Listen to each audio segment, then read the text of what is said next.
Well, none of them can hide from the truth, yeah. Children have to go back to the roots, yeah.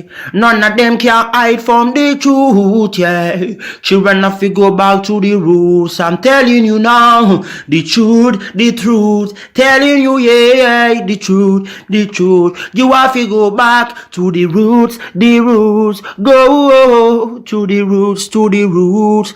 Yeah, man, you know, this is Benjamin out of the Smiling Coast, West Africa, Gambia, representing for the one and only Abu, the big man you don't know, the Soninke warrior, the man that brings the truth, Soninke warrior, the sign of enlightenment, the Soninke warrior, the righteous and the true African. Abu, reveal the truth to them, you know, no matter how them try to run from it, because none of them can hide from the truth, yeah. Yes, we have to dig back the roots, yeah. Fire!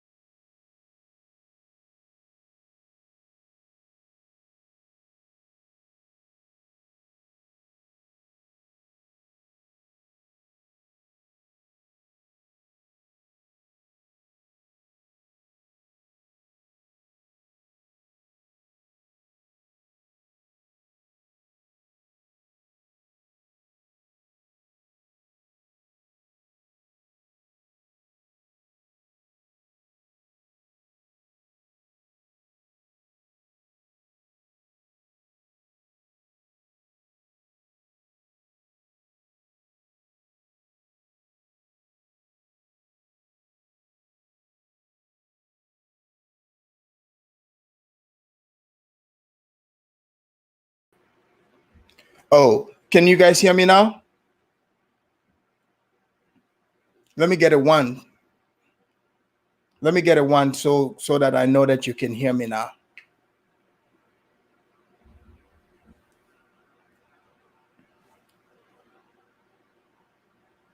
Can you guys hear me?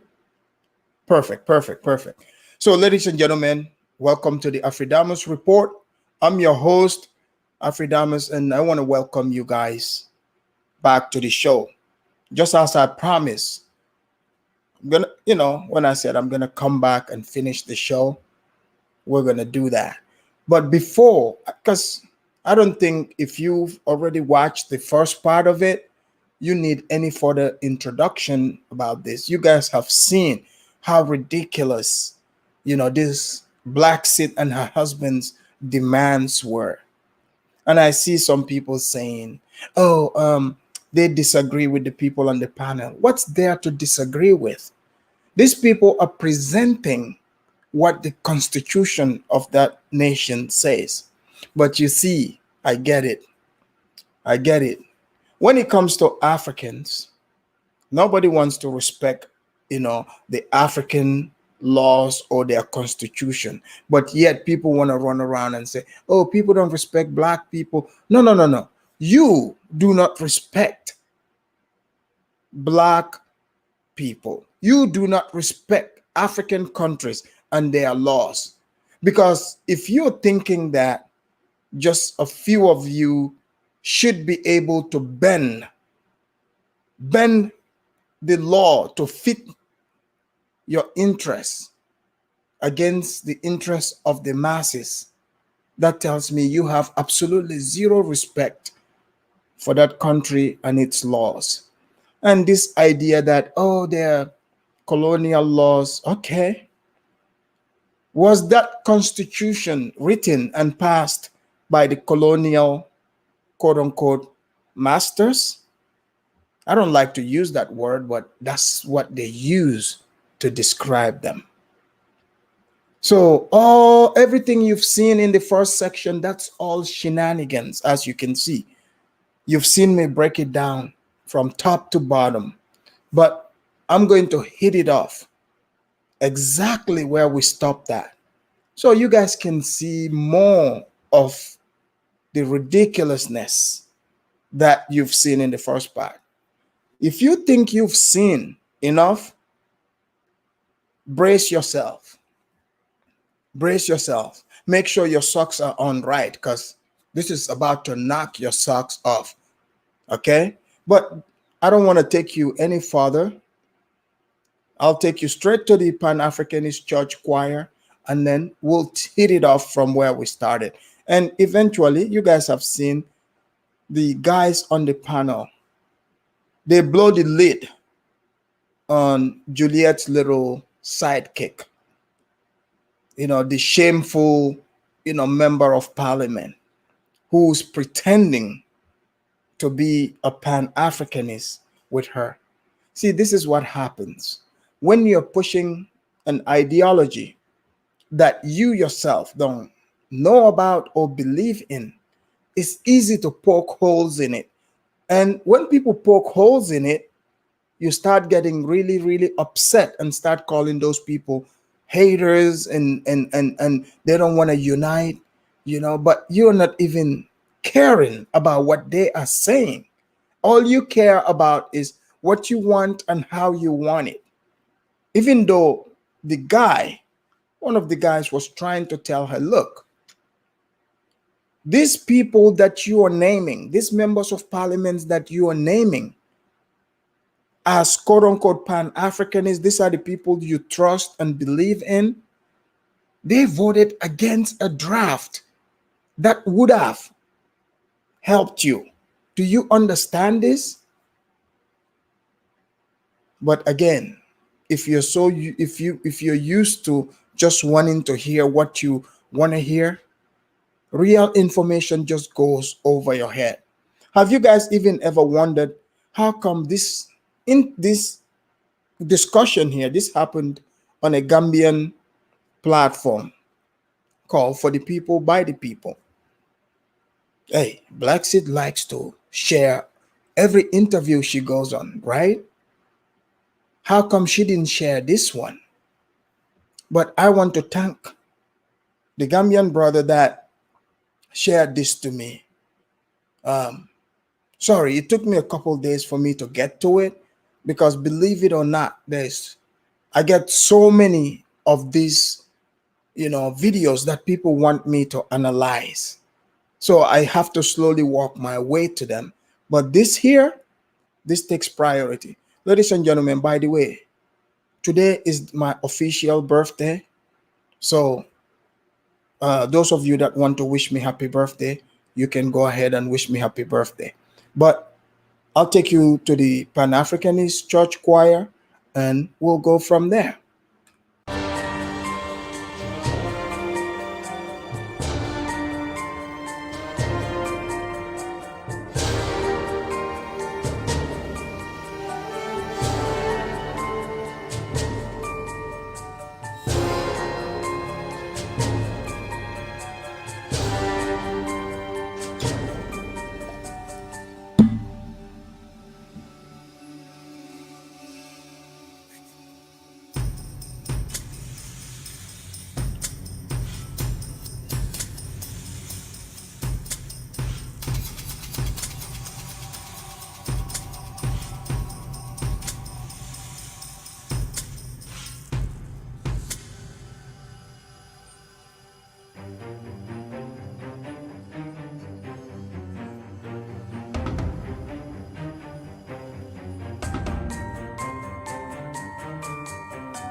Thank you, ladies and gentlemen. Thank you, St. James, A86, Visionary of Love, and all of you, even people who didn't put it there. Thank you for wishing me a happy birthday. So you guys see in the series, in the lineup there, you see the guy with the big old gown, Yaya Jammeh. He was the former president. Ladies and gentlemen, there's no one who touts Pan-Africanism than that guy. Fake as they come. But let me tell you, do you know that this man killed 41 Ghanaians who were trying, to travel through, Gambia to Europe, lined them up, killed all of them. Did you guys know this? But he's a Pan-Africanist, right? But since people don't follow Gambian news or what's going on in Gambia, they don't even know it. They don't know what's going on. You don't know how many Gambians he's killed, the embezzlement, but he's a Pan-Africanist. Since Juliet and Blaxit say we are all black, we are all Africans, right? You guys have heard her praising the president. Isn't this the problem we have in Africa? In African countries, we already have leaders who are prone to corruption, who are prone to usurping the power for themselves, killing the people, mismanagement of funds. We know this, but you want to praise one of these people. No one is saying you shouldn't politely ask for what you are asking for. But when you demand it and make it seem like this is your right, and try to chastise and shame everybody that tries to talk sense into you, that is a problem. What makes you think you are going to just put forth your demands and you would never get a pushback? So I saw earlier some people in the chat saying they disagree with the people on the panel. It's not about these people. I hope people understand that. These people are not giving their opinions. They are simply telling her, is she aware of what the constitution of that country says? They are not giving their own opinions. They are telling her what the constitution says. But obviously, she doesn't care about that. She wants what she wants, and she wants it now. So she's giving the middle finger to all of the Gambians, right? In fact, they are letting her know, are you aware that there are people who are born in that country, but simply because their parents are not from that country, they do not have the Gambian citizenship. Are you aware of this? But they say they are a special case. They are different. So she brought her sidekicks. Now, this section is going to allow them to speak. They are little brainwashed Gambian, quote unquote, Pan-Africanists. It makes me laugh when I see they bring a Gambian, mind you. Gambia is the smallest country in mainland Africa. But despite that, people have their differences. People have their own little neighborhoods, their own enclaves. Nothing hostile, but people like to live their own lives. But when it comes to nation things, they are down with that. But people don't want other people to infringe upon them, people to try to impose their ideas and will on them.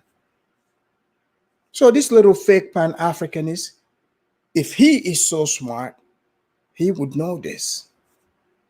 But since he is so brainwashed by these people, you guys are going to hear how he is going to be talking. I don't want to keep you waiting. I'll get right into the video here, right where we stopped, and we'll go from there. You've mentioned here that you've been working with a lot of lawmakers from across the political aisle. Have they informed you of our laws in the Gambia?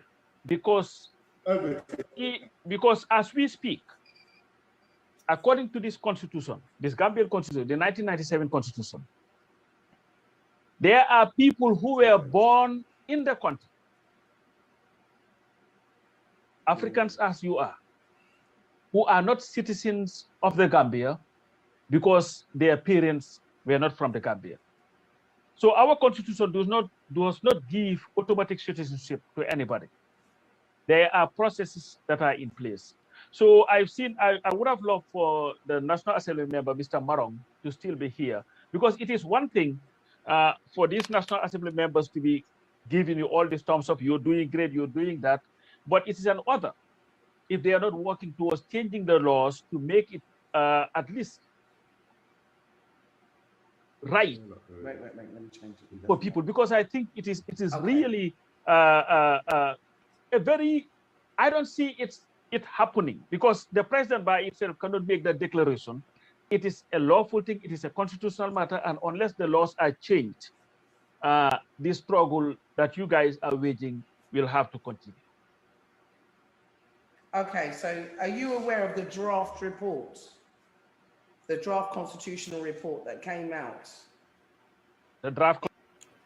You guys have seen what Juliet did here. She completely just ignored what the man said.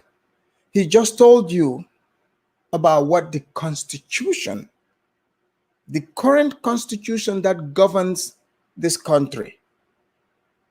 The man just told you what the Constitution says. But now she totally ignores it because she didn't like what the Constitution has to say. When the man informed her that, hey, it don't matter, you could visit the president till the cows come home. He solely by himself doesn't have the power to give you or anyone the citizenship. But this is what happens. See, when people make up their mind, when they think a certain way, they think that things should go a certain way. If it doesn't, it's almost like, it gives them hives. Now she's going to talk about a draft that never made it to law. You want to debate these guys on something that is not the law of the land, versus talking about what the law of the land is. But let's hear what she has to say. It's rather silly. You see this man sitting there. He pulled out the Constitution of that country to you. Do you think this man is the right person to ask if he is aware of the draft? Of course the guy is aware of the draft. Look at him. He's a nerd. He reads everything. What are you talking about? This is literally his thing. This is what he does. The guy is about the laws of that country and the Constitution. This is why he even has a copy. But let's hear what our brown queen has to say. In March 2020. The draft that was rejected by Mr. Marong, the MP that was left, and others? Yes.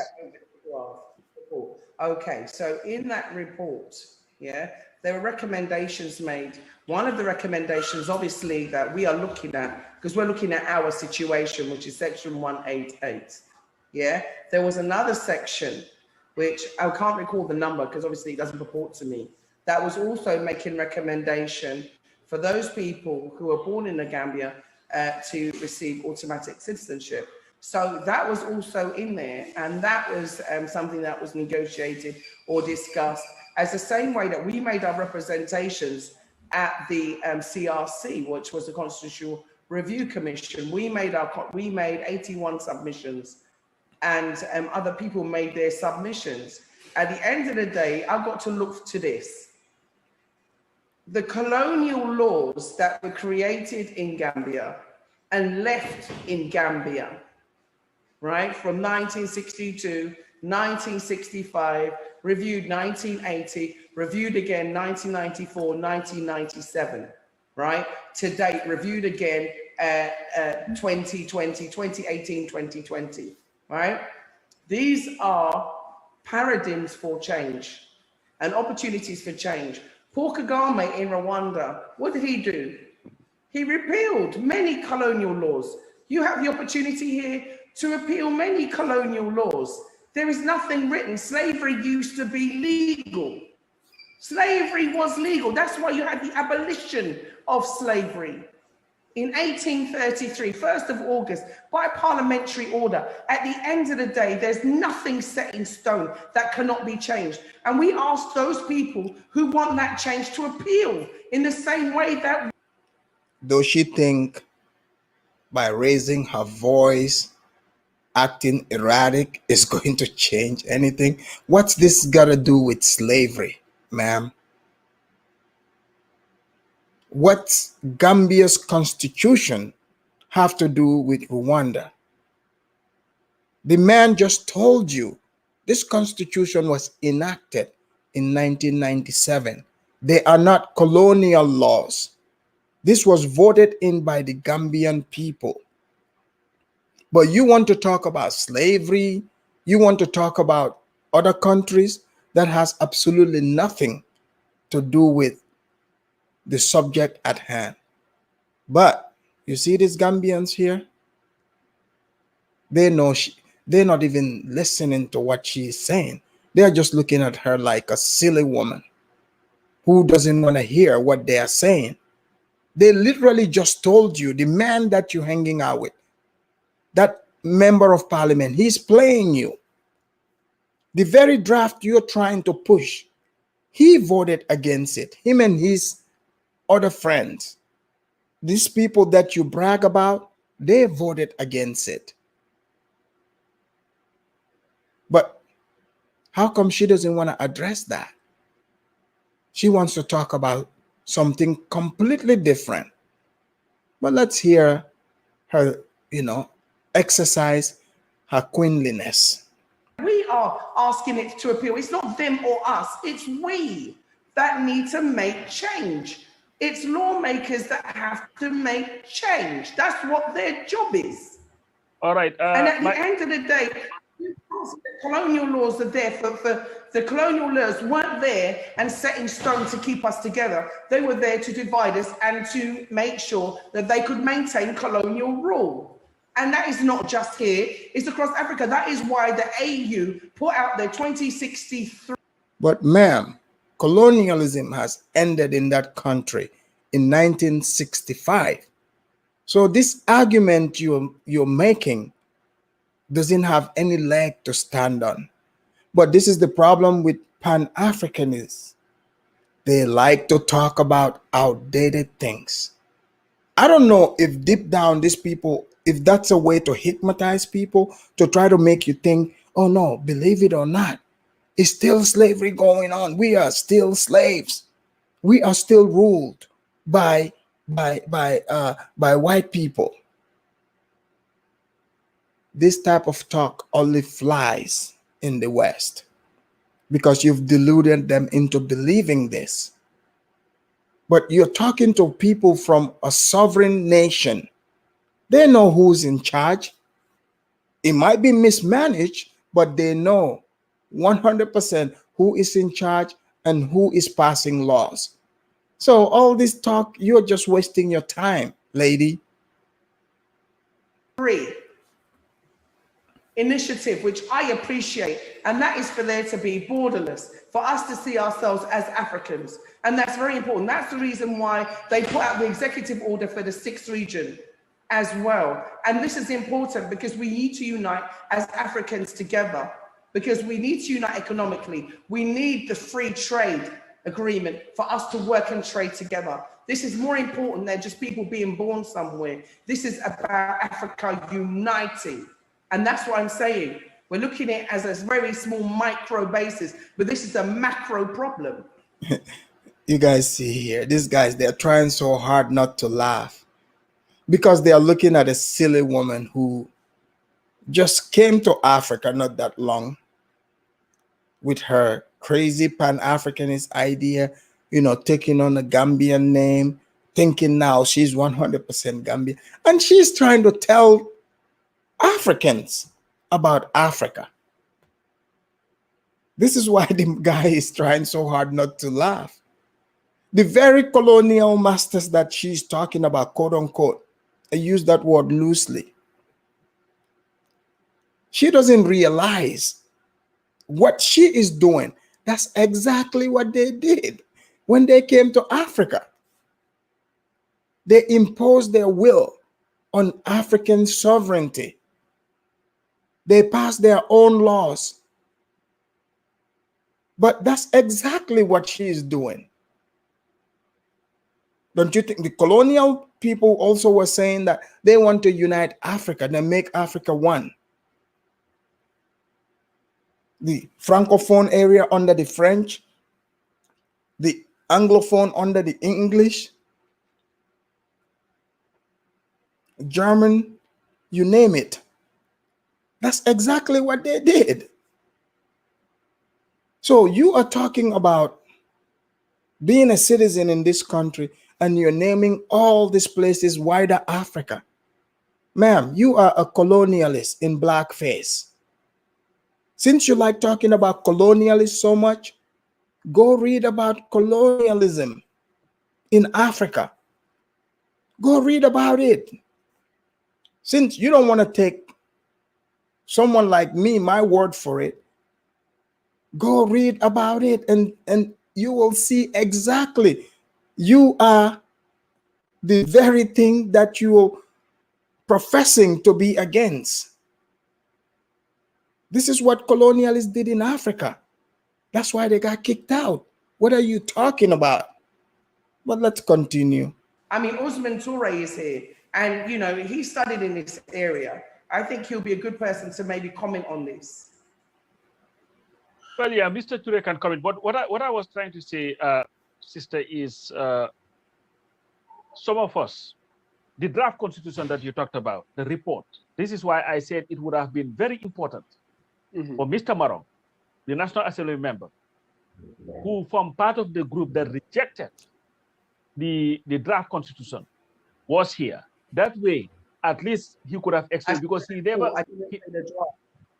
Say that again. No, I didn't say the draft. I said the report. Let no, me that's what I'm. That's no. Because I understand what Constitution what we were asking for, and they did not embody what we asked. Do you guys see what is going on here? Colonialist in blackface. The only difference is she's not like the white Europeans who came and strong-armed the people with guns. So you're saying this is what has to happen. And they're telling you, no, this is not our law. You guys go read back. You will see. This is how the Europeans used to strong-arm the chiefs that they come in contact with. Any chief that rejects the Europeans' idea of the type of law they wanted to implement, they strong arm them, they use guns against them. So the man just told you, your friends, your quote unquote, your good friends that you were talking about, you should have known better. When you were naming these people, these guys were sitting there kind of smiling, like looking at you like an idiot. Literally, those people voted against the draft you are talking about, because if they voted for that draft, is going to kill their political party. You think they're going to allow their party to die over your stupid interests? You do not have enough money to buy them for them to allow their political interests to permanently die. They're not going to do that. They won't do that. You know, you don't have that charisma. Yes, that Marong guy is going to hang around you. He's going to take your money or whatever you're giving him. But come the day to vote, you think he's going to vote to handicap himself? He's not going to do that. So you need to learn. Listen to the man school you on how this works. Brother, they did not embody Section 1 in the draft constitution. Sister, what we asked for was rejected, was not involved in it. What I'm saying here is and this is not like a debate between you and I.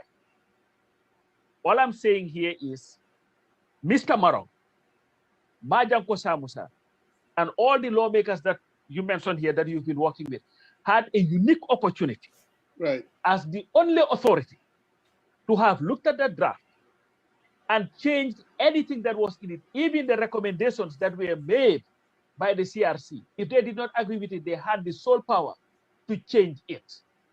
But they did not for political expediency. So all I'm saying here is, maybe we may be on the other same side and you may not know it. All I'm saying here is, unless these politicians start doing their job, and instead of just using all these flowery languages to make people happy, we're not going to move anywhere. And what is happening, you will meet with anybody, they will tell you the nicest things in the world. But the situation here is, they have the powers to make the changes. They will not. When they wanted to change Section 91D of the Constitution, they did, without anybody's urging. So that's what I'm saying. Brother, So yeah. Brother. Yes. Firstly, the whole Constitution is political. We don't want to get involved in discussing that. You understand? We really don't want to. Adrian is the biggest idiot. Dude, you're asking for automatic citizenship. You guys have been talking about Constitution. What do you mean you don't want to be political? Changing a constitution is political, dude. Like, what are you talking about? But now you want to play dumb, right? Because the guy is putting it straight in your face. Now you're seeing that the MPs that you attach yourself to are in fact the people that voted against that. They are not going to do what you want them to do because it's not beneficial to them like that. But you don't want to say anything against them that's going to offend them. So he wants to backpedal by saying it's not political. Everything you said here from the beginning, you're talking about drafts and all that, that is all political. All political, because if they should add that draft to it, they will have to put it to a vote. They would have to consult with the Gambian people to vote in a referendum if they accept it or not. That is political. That is political, because you have to go out there and convince the people. It's political. So let's kill that. Get involved in discussing that. We put a proposal in now for a private members bill. The lawmakers are looking at it now. His Excellency is looking at it now. Yeah? We are waiting for them to just get back to us with what they will offer us. Right now, I don't want to debate about the draft constitution. Well, you see, my brother, I understand and appreciate all that.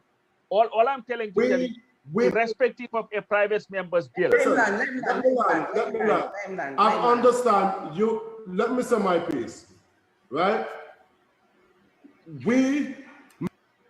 Gambian people, I hope you're paying attention.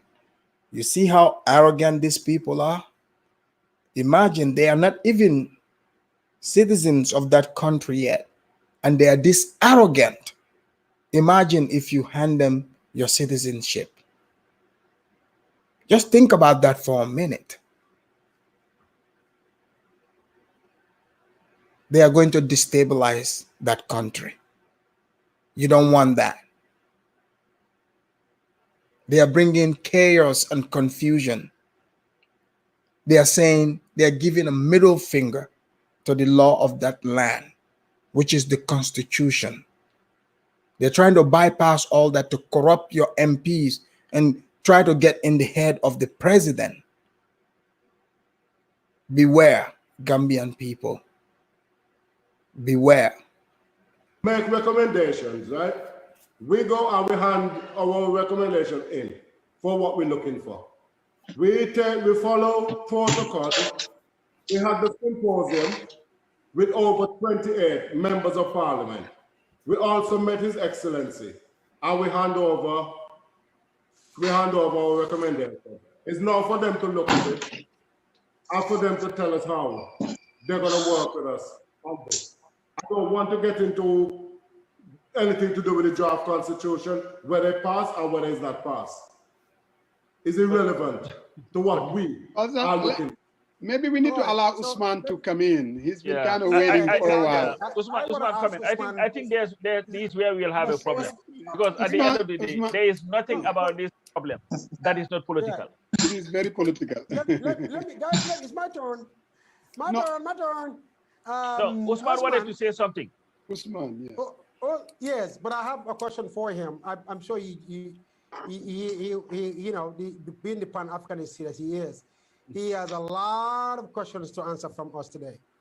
Osman, you know, I've recently been following you and your activities, and you know, a lot of the things that you were saying, and I have to give it to you. Let me first of all say I'm very, very proud of you as a Gambian, and I would say the whole of the Gambia actually are very proud of you for being the kind of person you are, and that is an advocate for the Africa that we all want to see, and for really being very, very smart about it. Because I'm telling you, my brother, I think you have some big things coming your way in the future, because you are just on the right track. Having said that, when you look at our country, for instance, because before you, as the Jamaicans would say, before you dance abroad, you dance a yard. Is that how they say it? So let's dance a yard before we dance abroad. Let's look at the Gambia, for instance, okay? Our politics and the politicians and how we are operating, and our draft constitutions and laws and rules and however you have it. Are we really, Osman, are you there? Yeah, I am. Okay. Are we as a country inclined to really embrace the Pan-Africanist agenda that you and others are pushing out there in the broader Africa? Guys, I want you to listen to this question, right? You will see this dude, this young dude, you will see exactly how brainwashed he is from his answers. Listen to the question carefully and see how he responds. I mean, how do you view the Gambian citizens, the Gambian population in of itself in general? Because when it comes to Senegal, you see a pushback. When it comes to citizenship for our own Gambians, as Coach rightly said, Gambians who are actually born here, we push back. We don't want it to happen. When you talk about citizenship for our diaspora, you see a pushback. People don't even want to discuss it. When you talk about integration in our own neighborhood, you see a pushback. People don't want to talk about it. What is it? What's going on with us? And where are we going with this? Yeah, thank you so much for having me, and thank you so much for pushing this particular discussion. I hope you're doing good, and I hope to see you soon. And to Uncle Musa and to all of you here present, and thank you so much for having me. Well, this was not a plan anyway, activity, and I just want to say a few things before I leave. Basically, the idea of Pan-Africanism, we must understand that it's not an Usman issue.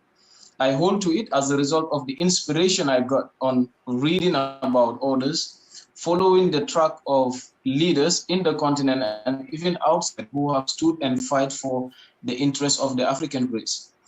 Coming down to the Gambia, and like many other African countries, I know there is a big challenge when we talk about integration, even among ourselves.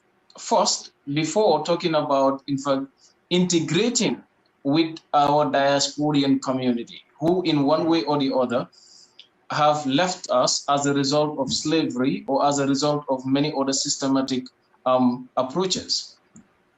The Gambia and Senegal, for instance, we have an issue of integration. The Gambia and Guinea, the Gambia and Sierra Leone, like many other African countries. And I think if we want to move forward as a people, I mean, these are the things that we first need to settle. by making sure that first, we do not have that as a social issue, integrating with brothers and sisters, but to equally defeat the systematic rules that are set by individuals whose sole objective is nothing but to see us down. We have to understand that. So they've brainwashed this young man to repeat the Pan-Africanist talk, the books that he read. So now they are trying to make it seem like all these places are not individual countries, it's not separate territories, different groups of people. It was the white man that came and gave this idea to them and implemented it. This is what they want you to believe. But if you are from Africa, truly, you know this is not true. You know that a Gambian person and even a Senegalese are two completely different people. You know this. Yes, you might find Wolof in Gambia. Some people, some tribes, some people are related to each other, but their systems are completely different. The further you go, the more the difference becomes more obvious. And this wasn't set by no white man. This is just how people are. This is human nature, and that's totally fine. People have, it's okay for people to be different from each other, but that shouldn't be a bad thing. But they have this idea that just because you're black, they have to impose their will, their thought process on you. But yet, you don't want to respect the quote unquote, the tribes that you call tribalism. You do realize they have their own rules and laws, their own cultures and tradition, how they do things. How come you don't want to respect that? They're black too. Why do you think you should be the one to change them, to integrate them with people that they don't see that they are the same groups of people? This Pan-Africanism is a theory. If you try to implement it in real life, it will not work. You go tell your average African, just even in that very country, you tell a Mandinka person who truly believes in being a Mandinka that they have to adopt a Wolof culture, or vice versa. That is a problem. This little dude, he knows this. These other people in the panel, they know this. But the only person who is fantasizing about things, not knowing what reality is, is that Juliet right there. Oh, St. James and the Alcalos grouped in one tribe. No, every tribe has tribal area. Tribe have their own Alcalos. If you go to certain regions and there's like, let's say, if only Mandinkas there, the Alcalo would be a Mandinka. Like in a Mandinka area, you cannot bring a Wolof Alcalo to be over them. That will be a problem.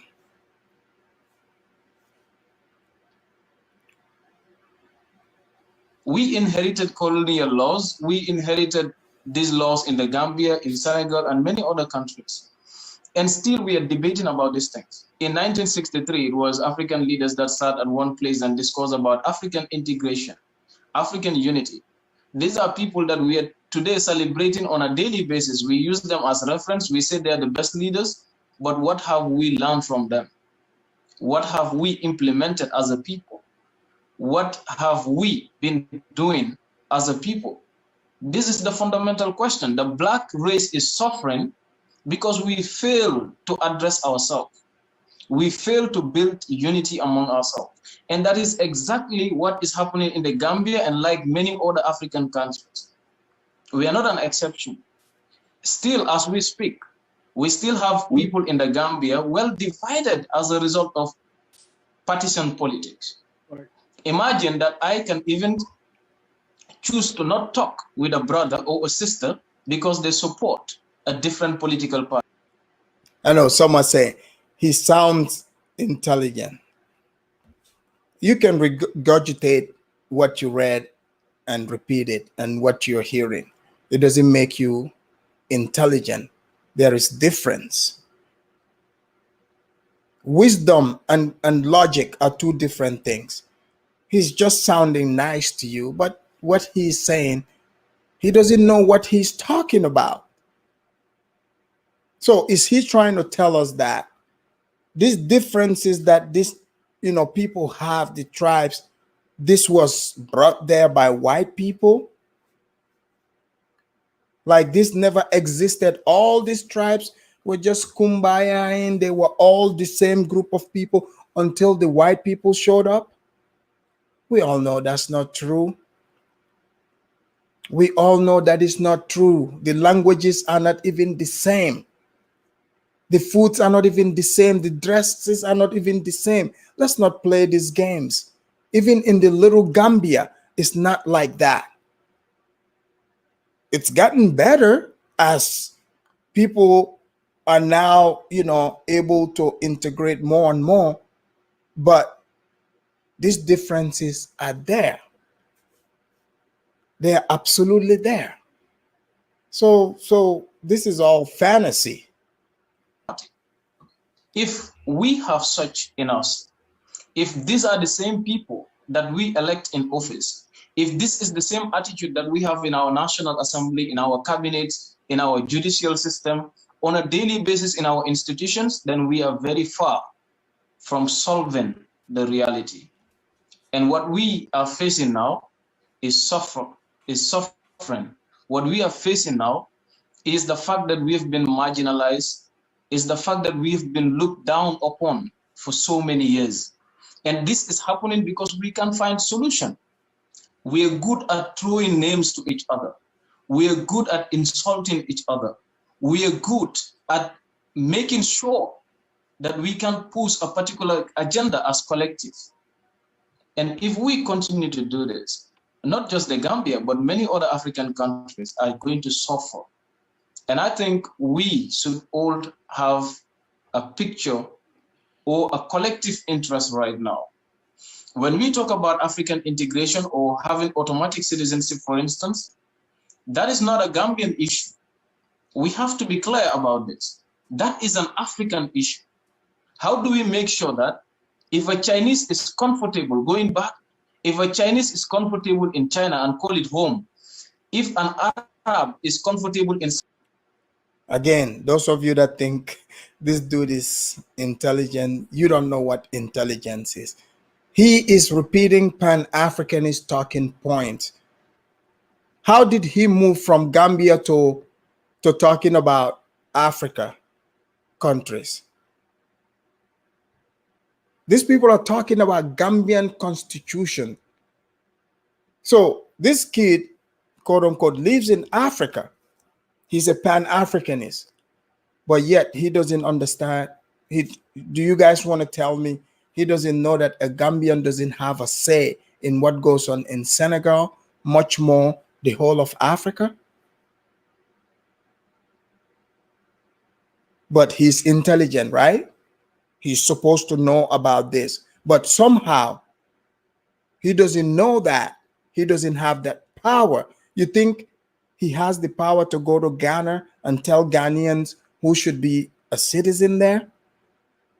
So he's not answering the question. They're asking him, what are you doing about the differences that exist in Gambia? Much more trying to fight for outsiders to become a part of this.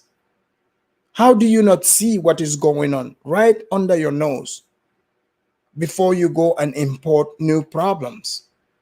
But he can't answer them. He has to give us the Pan-Africanist spiel. Saudi Arabia and call it home. If a British is comfortable in London and call it home, how do we make sure that every black race is comfortable to call Africa as a home? This is what we fail to agree upon. Let me ask Musa, let me push back a little bit. Again, I'm going to be the devil's advocate here for a second, because I truly believe in the Pan-Africanist agenda. I am a Pan-Africanist. Now, you are using Saudis, Arabs, and Saudis as an example. You are using Chinese and China as an example. And even within those races, like, the Orientals and among Arabs or among whites, if you will, because you use British and Britain. At the end of the day, you still have those divisions because there are still tribes also among them too. Mm-hmm. And, even though they don't want to call it tribalism, it's only in Africa they refer to us as tribes. But whites have tribes. Germans are a tribe. British are a tribe. The Dutch are a tribe. So they are also tribes. It's only in Africa when they refer to us, they'll call us, oh, there's a tribal problem. These are different tribes. Because that makes us look like we are some kind of a different species. And when they talk about themselves, that they refer to themselves more in line with more of their countries or this or that, rather than the actual tribalism thing. But whites are tribalists. They have tribalism among them. Arabs are tribal. See, when you hear Pan-Africanist, it's the black version of communism, trying to tell everybody that they are the same because of their skin color. That's what it is, bottom line. Cultural Marxism. Go read about cultural Marxism. That's what they are spewing, just in the black version. Because you cannot sell Marxism to black Africans or black people in the form that it's been distributed. But bottom line is Marxism / communism, period. Where you want to tell a group of people, oh no, you are all the same because of your skin color. That's what they are trying to sell. Period. Serious tribalism among them. Orientals are tribalists. Serious tribalism. In fact, this has led to them massacring each other in the most brutal fashion throughout their history. What the Japanese did to the Chinese, what the Germans did to, the Polish, what the English, or even the Jews, what the British did to the Irish. We can go through this and say it as it is, because they are all tribalists. They all have tribal problems. Now, why is it in Africa's case, we're making this seem so abnormal to fault, that as if somehow there's something different about us when we are just the same? Don't you think? No? Yes, and sorry, when I was talking about this and giving reference to those countries, I was not talking about the individual tribes within them. I was talking about the state unionism. Europe, Britain, all these countries have tribes, I understand, but they're able to build a European.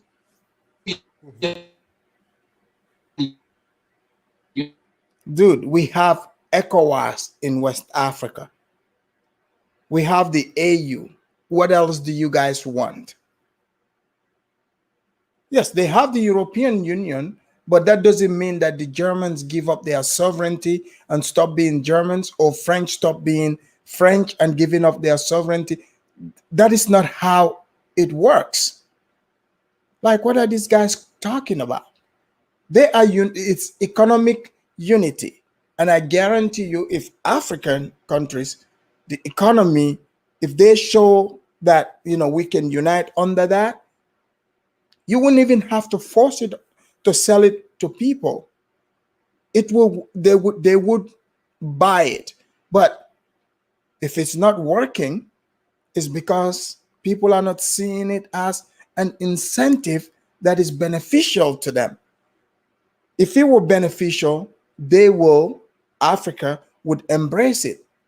The European Union embraced the EU, not based on saying, oh, we all gotta be exactly the same. No, it's under economics. It's not about the skin color, it's economics. But let's allow this guy to keep going. That allow every European to integrate within Europe. Ourselves, for instance, Tanzania has more than 50 tribes, but they're able to unite themselves to Tanzanians. They're able to speak one language, which is Kiswahili. That is what I'm trying to talk about. I am just making emphasis on the fact that if Africa wants to move forward, there must be unionism among us. And so we all got to speak Kiswahili. Is that the suggestion? Because I've been hearing that too. Last thing, I don't think in Gambia that's the issue. People not being able to communicate. Language is not the barrier. You can speak English, Mandinka, or Wolof. People communicate just fine. But I've also heard this Pan-Africanists talk about, oh, we should adopt Swahili. So how is that different from the English or French that we are already speaking? Because you're saying it's a foreign language, right? If you import Kiswahili from East Africa to Gambia, so now you're going to tell us that our languages are inferior. We got to adapt that language, a language that, you know, nothing is invented in. Is that what you're saying? We have English already. Isn't that enough? But if you're telling me now, okay, we got to learn, you know, Kiswahili, it's no different than telling the person learn English or French. But I get it, because those languages are by white people, because you guys hate white people, right? So therefore, the language has to be bad. These people are ridiculous. And it's a sad state of affair. This young man, he's been brainwashed. He is been brainwashed big time. He's repeating what he's reading. He's repeating what he's heard without real life experience. If you want to integrate Africa, truly, it has to be through economics, just like the European Union that you are talking about. It's not going to be through skin color, period. We cannot unite without integration. Today, our diasporians, you Gambians who are already settling in America, in Europe, and etc. Last year alone, you've contributed more than 46% of our GDP as remittances. If we will coordinate that as a diasporian community, for instance, we don't need the IMF and the World Bank. So he's so silly. So you think the remittances that you said only 46%, how is that going to offset the 60% plus that the IMF is giving us loans and other stuff? How is that going to offset that? And for some reason, they honestly believe that it is, you know, Juliet makes them believe like it is every black person, black British, Jamaican, or black American who is on board, you know, with this Back to Africa movement. They're looking at blacks to say, oh, some blacks have money. They don't care about coming to Africa. So, you know, just because you guys have this idea doesn't mean the people are interested. These people belong to a country, a nation, where they are born in, their families live in, they have their blood, sweat, and tears in, where they fought for freedom, their great-great-grandparents toiled in. You think every one of them are going to leave that behind to go to a strange land again? Are you kidding me? But you ask a Pan-Africanist, they're gonna sound sweet, but that doesn't mean they're intelligent. That's the difference. My position here is to say that we have a community in Africa that we have failed to integrate within. We have tribal issues, we have regional issues, we have inter-country issues.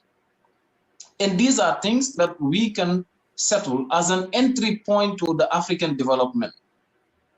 Europe came together to form whatever they have today. That's the same way that the Americans did. And we have seen how even in the Arab world, they've tried to strengthen that within themselves. I know that there are disputes. You look at Asia, for instance, despite the differences, they're able to build an economic zone. And all these things are not possible without unionism. We can choose to focus on the economic side of it. We may choose to focus on the political side of it, because one thing, we can be here in platforms like this, we can live and have another talk somewhere, but unless and until we have the political will, we are not moving any step. And the political will is us as Africans believing that we have to shape our destiny. Who says that the US Constitution today can be dictated by African countries? We have no influence in the US when it comes to their constitution.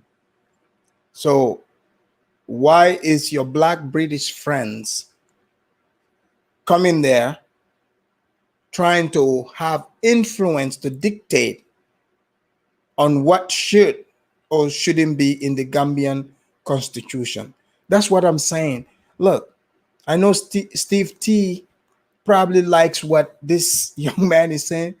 He's just repeating what he heard. He has no clue what he's talking about. He's talking about China, Asia, and all these places. He has no idea what he's talking about. Those people have the same thing, the equivalence of the AU. They already have this in Africa. They have ECOWAS, and they have the East African bloc, South African bloc. They already have this. But maybe it's not working the way you think it should. It can improve, but they are already there. They are already there. So I don't get what they are trying to say. But today they decide for us on policies, on laws, and everything. And this is possible because they are dealing with individual countries. So on the side of citizenship, on the side of integration, Gambia is just a part. But the whole that we need to talk about is the African Union. How do we make sure that they embrace strategies making it possible for our diasporians to feel free to come to Africa and live? Do you guys see what this guy just did here? A typical Pan-Africanist. If you want to talk about the AU making this a law, why don't you go to the AU? The AU's mandate and the AU's constitution whatsoever is completely different from the Gambian constitution. These people are not saying they want to be the citizen of Africa. No such thing, by the way. You have to belong to a country. So the country they are trying to belong to have the passport, the citizenship, that is the Gambia. But just like a typical Pan-Africanist, they always have to deflect and make it a bigger thing. This is a religion, ladies and gentlemen. It's a religion. This is why I say he is brainwashed, because people in Africa, even your regular Pan-Africanists, the smart ones, they don't talk like this, because every African knows that there's individual countries. They're going to talk about their individual countries and what the laws are. They know how to separate that from the AU and ECOWAS. But these people are talking about Gambian citizenship. How are you talking about what the AU should be doing? These are two completely different things. But since he just wants to spew that, let's hear more of his nonsense. People should feel free to go to South Africa. Others will choose to be in Tanzania. Some choose to be in Gambia. But how do we make sure that Africa as a whole makes the call and not just Gambia? Does this guy know that a British citizen or an American citizen, they can buy, all they need is buy their ticket and travel to any of these African countries? Does he know this? So this is why I say he is brainwashed. His talking point is not for the Africans at home, because that's who they're asking him about. He's deflecting from that. a Westerner, a black Westerner, whether British or American, have no problem or any difficulty being able to travel to any of these 54 countries in Africa. All they need is a plane ticket. And if there's a visa, it's just a fee they are paying. They are not lining up like Africans have to line up to try to get a visa to come to go to the UK, Sweden, or to America. You could pay that visa fee. You could do all that, and you go, they reject you. Okay? So it is the travel difficulty is for Africans. Even Africans in Africa, you having an African passport, you cannot freely travel. How about he talks about that? The African is the one with the issue in Africa.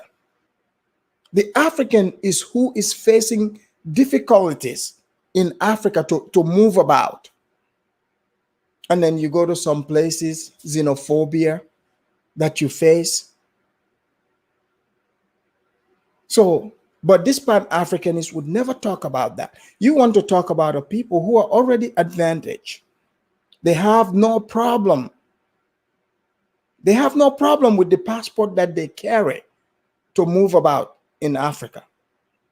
But let his black ass try to take his Gambian passport and travel through some of these borders and see how that's gonna go. I bet you it's not gonna go well for him. But Juliet can freely do that with her British passport. So what is he talking about? Not just Senegal. And within ourselves, we try to settle that as well. Because if we say we embrace or we support the founding fathers, what they've been standing for, if we say we are Pan-Africanists, then these are the things that we need to promote among ourselves. There is no Pan-Africanism without African unity. There is no Pan-Africanism without African integration. And to me, you know, I have to give that to him. He is right. You're right about that. But let's see if that's what these people are talking about, though. That's not what they are talking about here, my friend. Yes, what you said there, you're right about that. But is that what the conversation is here? He just came here to spill their Pan-Africanist talking points. Period. The solution to our development, the solution to getting ourselves in the right direction as a people, I mean, is embracing Pan-Africanism in its core, and then design something that is solely African, and then we see how we can trade it with the rest of the world. But if we fail to do this, if we fail to have a line, today up till now in the Gambia you go, we are still focusing on minor discussions. You move to other countries in Africa, it's the same thing. Just have you guys noticed? Nobody insults Africa more than this quote-unquote Pan-Africanists. So Gambian discussions, those are minor. When you go to other African countries discussion, that's minor. But now you're an ordinary black British, black Westerners who are brainwashing you. The discussion they are bringing, that is the grand discussion. Is that what you're telling us? If these people are such geniuses, are so great in their mindset, both of them are from the Caribbean. Are the Caribbean nations, they are majority blacks? Are they united like that? What we want to see them use their genius and unite those people first, economically, and you know, grease up that wheel. Then we will be like, yeah. But you want to unite people that the only thing you have in common with them is the skin color. Nothing culturally the same. But you want to tell me the people that you are the same culture as, the same cultural background, the people you came from, you cannot unite those people You wouldn't even dare speak about it. But you want to come to Africa and lecture Africans. Go figure. People, this is what Africa has to go face. And I know this young man, his heart is in a good place, but he is completely wrong. His head is in the wrong place. He doesn't know what he's talking about. These things he is saying, this is not, in the interest of Africa. He's just spewing nonsense. But let's hear more of what he's saying, because you can tell as he keeps going whose talking point he is repeating. You guys are going to hear more and more. Not very long ago, I saw an individual who was going to Guinea-Bissau and was delayed at the Guinea-Bissau border for a whole night because she has what? Kenyan papers. Did you guys hear what he's saying? So he's talking about a YouTuber. A YouTuber. So these YouTubers now, these people truly believe that the world revolves around them. Even me right here that is speaking to you. I have traveled through Senegal to catch a plane to come to the United States. They delayed me at the border there. They even took my jeans. What is, so my plight is not important, right? Because I guess I don't fit their criteria, of who the Africans should be. Look, I'm talking Senegal, next door to where I came from. Next door. I could speak their language and everything. In fact, I was communicating with the border guy in Wolof. That didn't save me. That did not save me. But you see, he can see other Gambians or Senegalese people or Guineans, their plight. You're not able to see that, but you're only able to see the YouTubers' inconvenience. So Guinea-Bissau, why wouldn't they delay somebody at the border in Guinea-Bissau? Because Guinea-Bissau, there's problems there. They have people that smuggle drugs into the country. It's a passageway. Instability. Don't you think it makes sense for them to delay you to try to find out who you are? They're not used to seeing people coming all the way from East Africa, Kenya, to come to their country through the border. You don't think they are going to scrutinize you? But not for Pan-Africanists. If you do it because, they are doing it because all of us Africans should unite. Are you serious right now? She was asked to pay money. She paid the exact fee. They still waited and charged her more and more. When are we going to stop these issues as a people? Absolutely. So that is the fundamental question. Yeah, but we just need to accept each other. If we don't deal with it at our national levels, it's not going to be fixed at the regional levels. On the national level, look at them. They are sitting right here fighting to gain citizenship in the Gambia. That's not an African Union problem. Gambians, we have to take this to the macro level. If Gambians within the small Gambia are fighting to make sure that people in diaspora cannot get citizenship in the Gambia, or vote for that matter. I mean, we cannot even vote. Now. Talking in terms of the bigger Africa becomes almost like... This man is right. This little Pan-Africanist is sitting there talking about, we got to get other people in. Look, I can't even vote in the Gambia. That's what this man is saying. I guess that's because of my Blackfoot Indian DNA heritage, right? 40% Blackfoot Indian. Is that what this is about? You want to tell, now you got people who also have the same DNA makeup as me. Some have Cherokee, some have Irish. Juliet here probably have 50% white, but she wants to be able to vote there, but I can't. Go figure, right? Amazing. The moot point, because a small Gambia should be able to deal with these issues at the macro level, so that when you go to the regional level, there is at least the mindset to say we want to go even bigger, we want to expand. But if at this small level we don't even want to do that, what makes you think at the continental level people are even thinking along those lines? Bunga, it's a major problem. But Maro is here now, and yeah, we need to go to Maro. That Bunga, Mr. Ture, I wanted to yes. Kuja Nyancho. Yeah. We actually have a question for Honorable Marong, and I also want to just say to all of you that this platform is very much friendly for some of the advocacy you guys are doing. But what we typically do here, we push back on and make sure that you address some of the issues that other people have. Now, Honorable Marong is here, and what we are saying is people like him, because my colleague indicated that there was a draft constitution.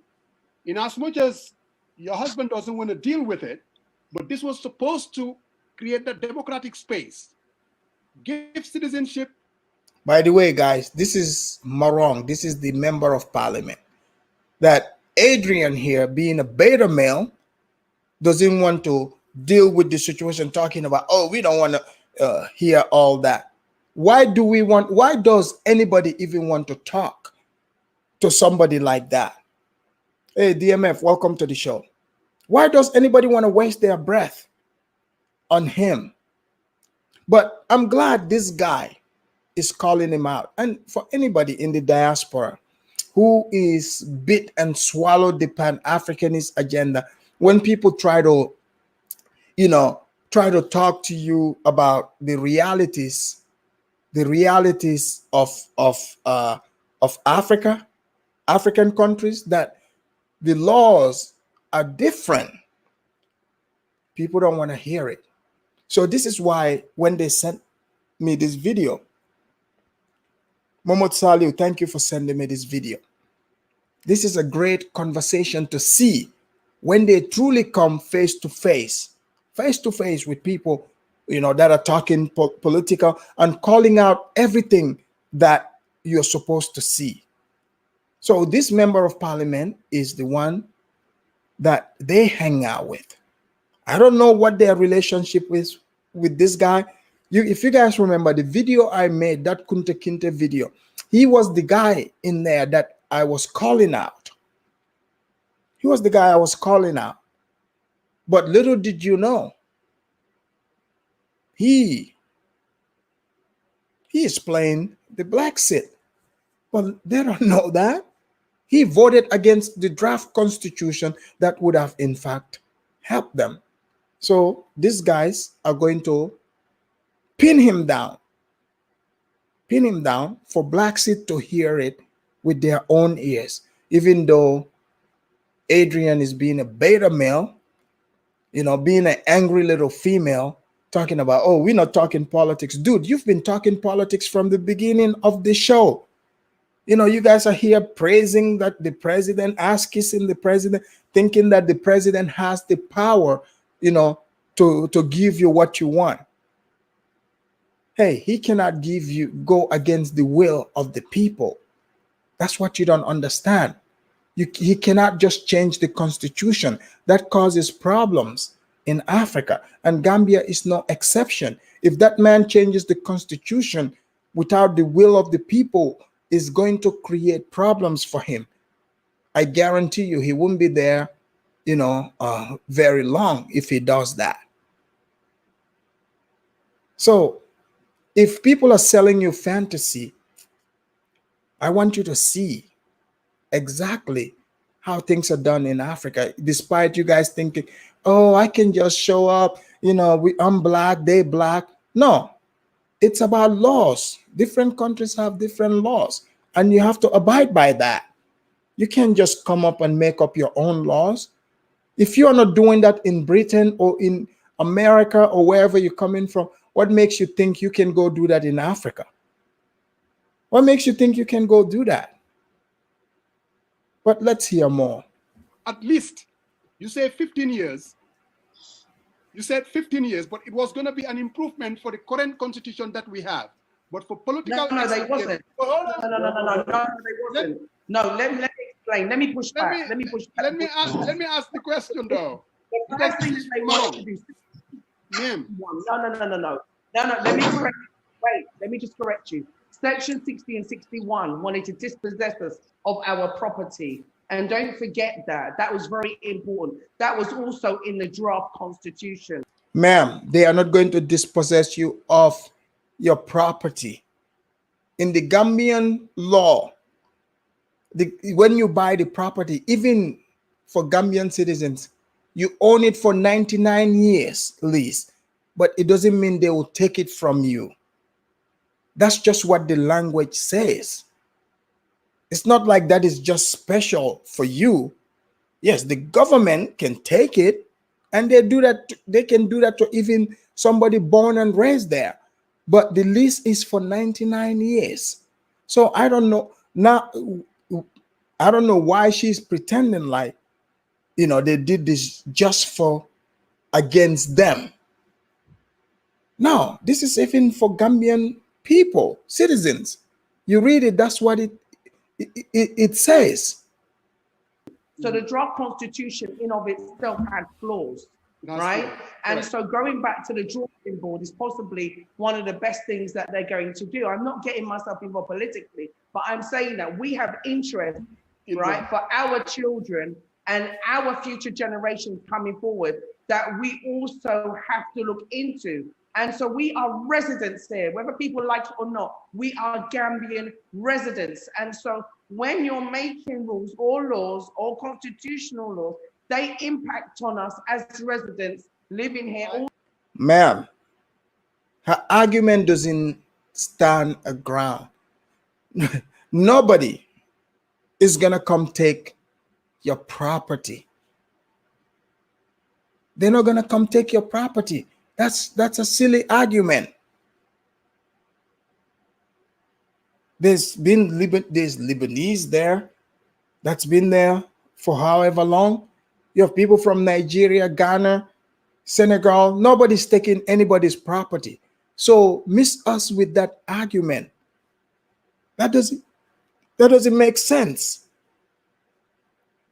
Also, so when people are saying that you can have your property for 30 years, right?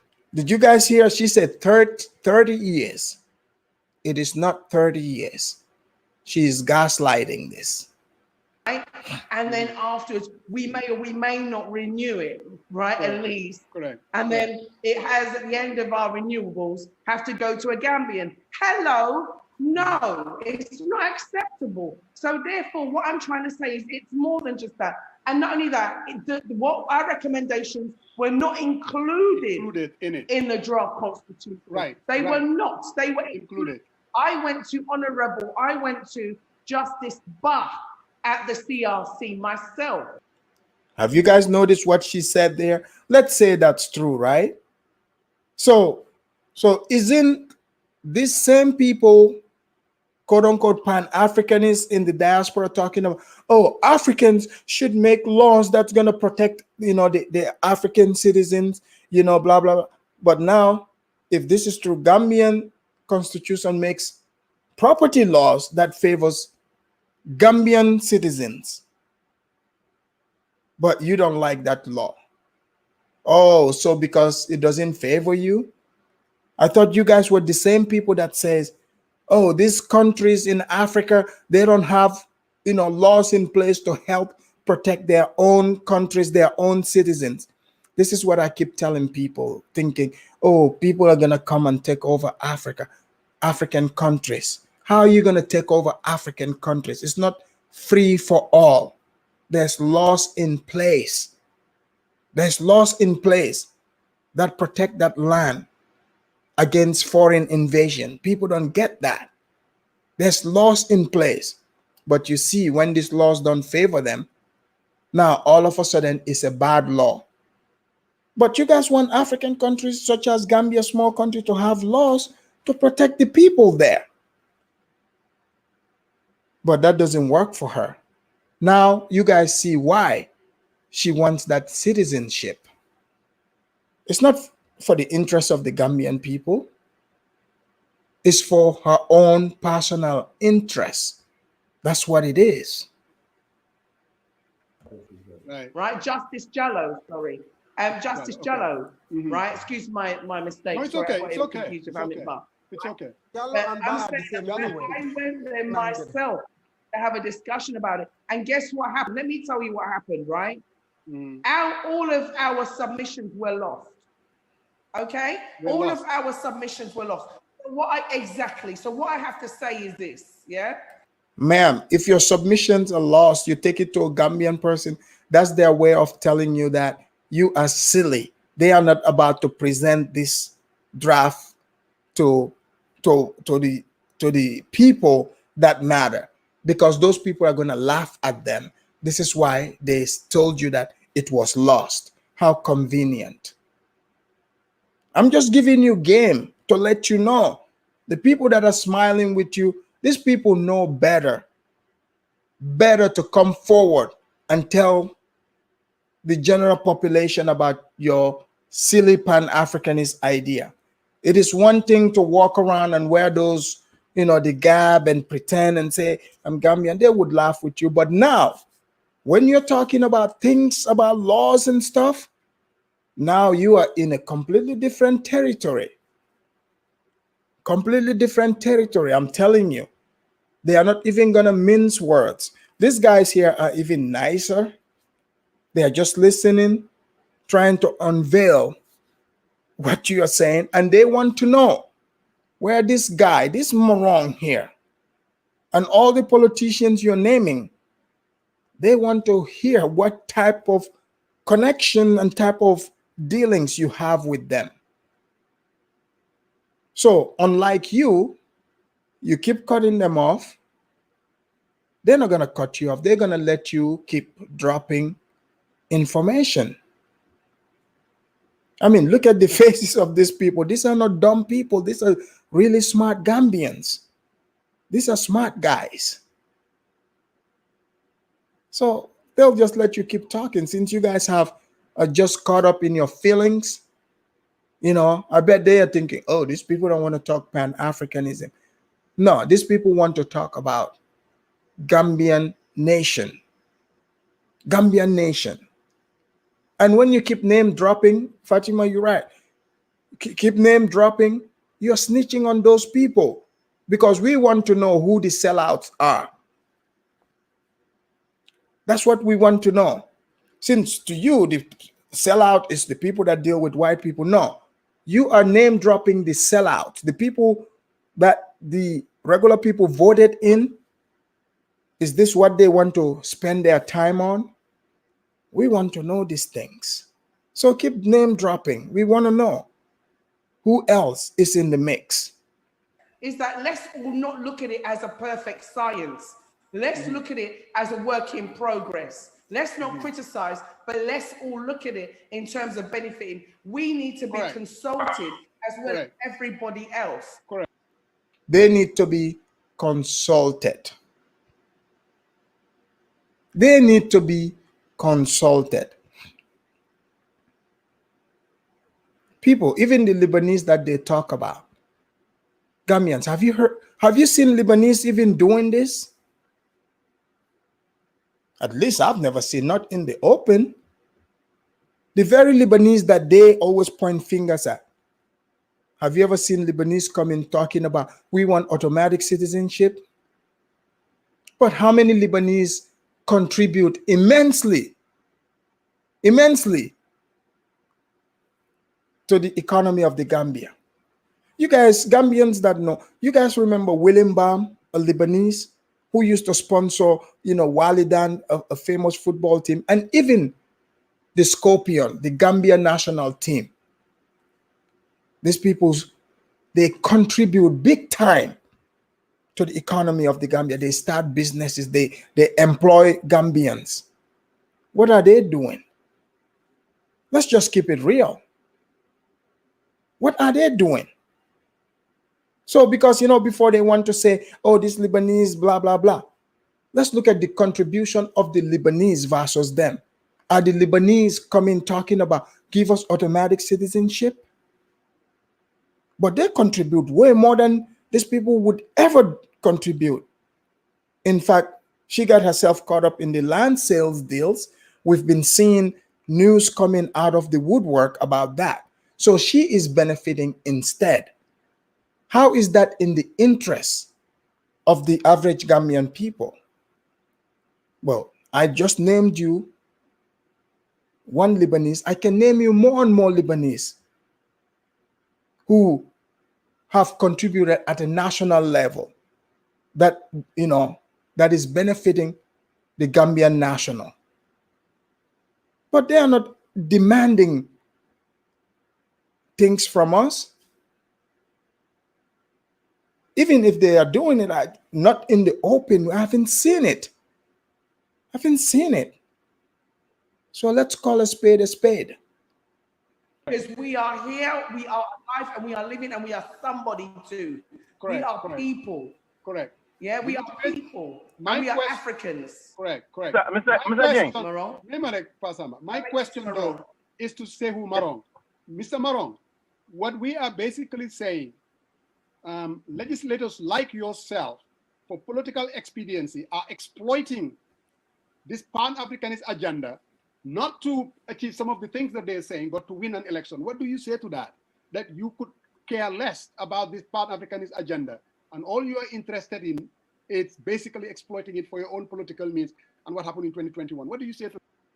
Did you guys hear that? Good question. Now let's look at what this weasel is going to say. Because you see, her here, these people, they don't know Gambians, but Gambians know Gambians. So this is why this man is asking him this straight question. He's being even nice just to let him know, we know you don't care about this Pan-Africanist thing, but it's convenient for you to use these people in one way or another to further whatever agenda you have going on. But let's hear what this weasel is going to say. How do you? I don't see any. That's not fact. Anyway, to be very. Did you guys see he's stuttering? He's stuttering. He can't even answer it. He can't even answer the question straight. Very honest with you. All right. And then let me just refer you back to you talked about the draft constitution earlier on, and then there is no section of the draft constitution that talks about what these people are fighting for today. All right, let's make that very clear and straightforward. And you come to maybe dealing with these people in order to win the election. There is nowhere, all right, in our campaign or whatsoever where you see these people there. They are not even into any politics. They are just working, helping the Gambian people. Let me give you an example. Nice things about your leader. They're saying nice things about your party leader. No, come on. They miss him. You ask him about him, and then they give you who he is. That's very simple. And that's not making our leader a president. It's the Gambian people at the end of the day who are going to decide, but not them. These people don't have a right. They don't have a voting right in the country, did they? No. But you ask them, and they tell you their honest opinion about President Adam Barrow. Correct. All right. And if they ask them about Honorable Halifa Sallah, they will give you their honest opinion about Honorable Halifa Sallah. So ask Usainu Daba or whosoever, all right? Because they've met most of them. But saying that maybe, we're trying to use them to win 2021 election, no, it's no go area. Because we're not. There is no way that we're going to do that, all right? These people wanted to meet the president. They've tried it for about past 2 years or 3 years or something like that. So we had them out to see with the president and then, to hear from the president. Let the president listen to them is important. We're talking about the Pan-African. These people, look. They are from Africa. If you look at their history, you talked about Kunta Kinte, all right? We all know where the history of Kunta Kinte, the roots. If you read Alex Haley, the roots, you know. Look, this guy. Why do they always gotta use Kunta Kinte's name? Why? Why do they have to always use Kunta Kinte's name? Poor Kunta Kinte. Yeah, we know Kunta Kinte was taken from Jufre. What's that have to do with these two people here? That's what we need to know, Mr. MP. What that book is talking about. So saying that we are using them for the political gain to us, Mr. Again, I'm sorry, but that's not that one. We're not doing that, and we will never do that. Yes. Yeah, Mr. Marok, I wanted to ask a question. If you read the Gambian,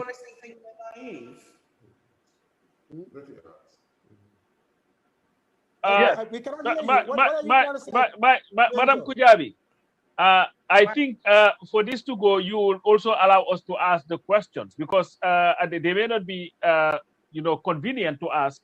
But I know when you were doing your interviews, you will not allow anybody to dictate the questions that you're supposed to ask and not ask.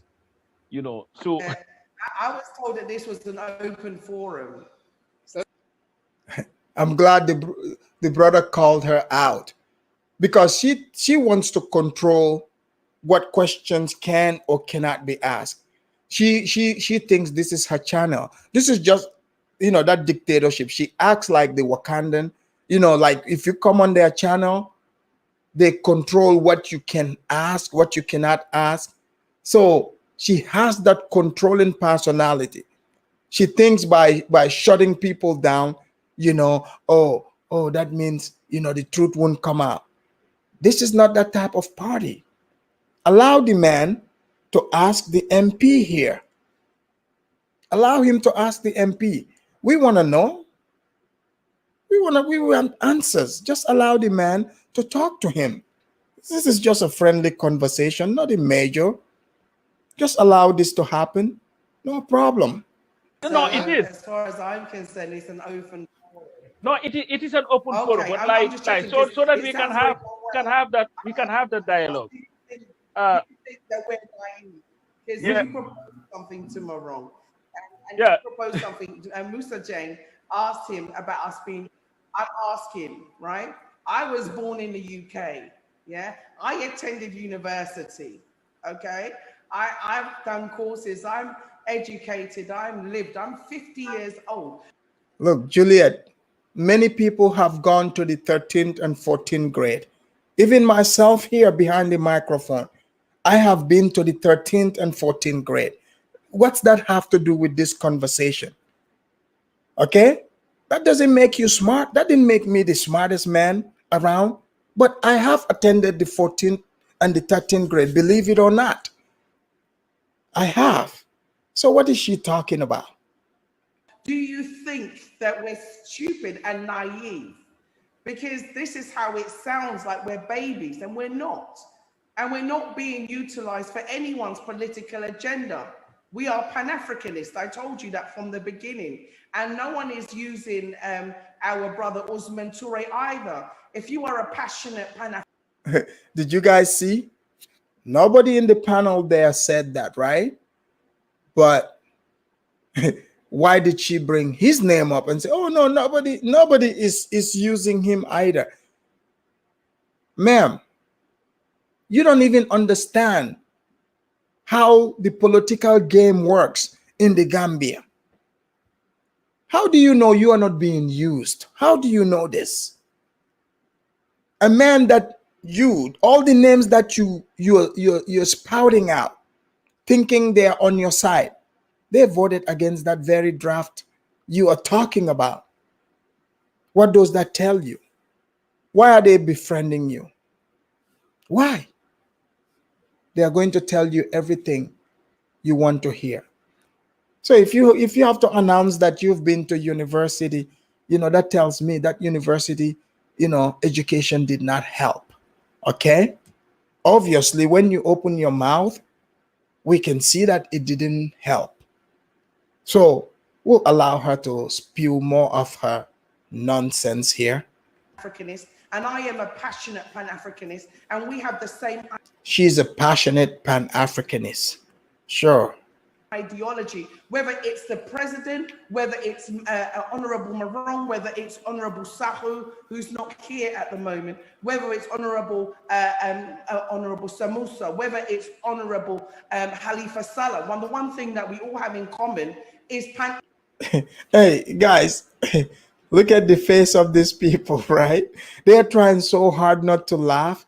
She's just mentioning a lineup and saying those people are Pan-Africanist. So I guess with her, anybody she meets, if she said I'm a Pan-Africanist and they're like, yeah, I'm a Pan-Africanist too, she just goes for it. Watch this guy. He's trying so hard not to laugh. But I'm gonna let him, answer after this. Africanism, and that is what I've got to keep reinforcing, is that we are Pan-Africanists. That means that we all support one agenda, and that agenda is for the unification of Africans. That means the integration of Africans, home or abroad. Marcus Garvey said Africa is for Africans home and abroad. And it's not about pretty words, because those pretty words, whether it's Peter Tosh you're quoting, Julius Nyerere you're quoting, whether you're quoting Kwame Nkrumah, those words have changed history. And we are changing history because we have to. It's for the future generations. Do you believe though, claiming Pan-Africanist does make one a Pan-Africanist? You could claim it all you want. You've rattled out names, people who claim that you guys have a common agenda. What makes you think they're not just claiming it? You said quite a few people. What makes you think people, what she doesn't even realize is she's actually here talking to the real Pan-Africanists, the real deal. These are the real deal. Okay? So the people she's naming, those people are jokes. Those people don't know anything about no Pan-Africanist, no Pan-Africanism. But she's just rattling names. That's why these people are laughing at her. Those people don't know anything about no Pan-Africanism. They could care less. You're claiming to be in Atlanta. I can't say you're there or you're not. You're claiming to be in America. You're on a screen. I can't say. I don't know you. No. Okay? I think that analogy is a little bit perfect. What I'm saying is, politicians claim. What we are saying is, politicians. Let me push back. Let me push back. Not words. Let me push back. Let me push back. No, you're asking me. Let me push back. Let me push back so that you can answer. No. You guys listen to each other. Do you guys see how ridiculous she is? She's not allowing the man to talk. How can you take this woman serious, people? The moment she kept name dropping and they told her, they laughed at those people. They're like, how do you know these people? Anyone can claim to be a Pan-Africanist. And she gave the most ridiculous example. Oh, you said you're in Atlanta, but how do we know you're there? Because the people here on the panel, the people that know him, knows that he is in Atlanta. Why would he say he's in Atlanta when he is not? What type of silly comparison is that? People can prove if he's there or not. But if I say I'm a Pan-Africanist, who's to say I'm not? Who's to say I'm not?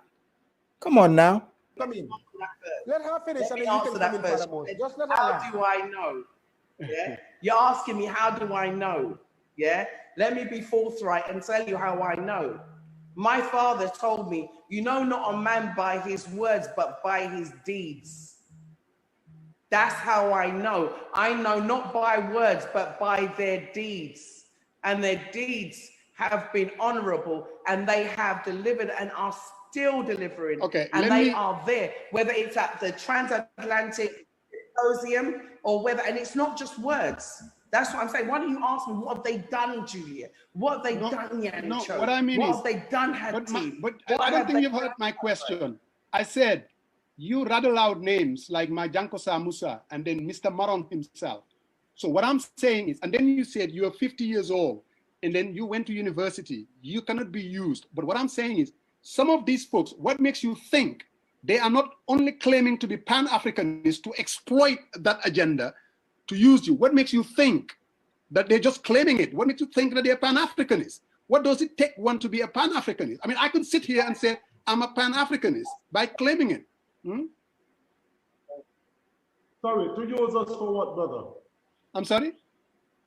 For their own political expediency. For political expediency. Well, brother.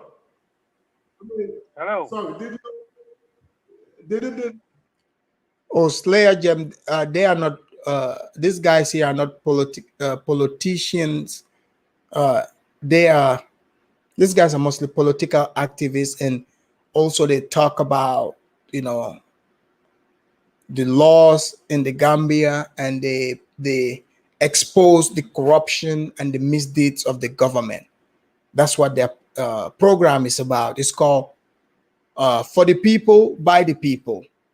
So it's a talk show host. Did you hear what I'm just asking the questions. Trying to make the president.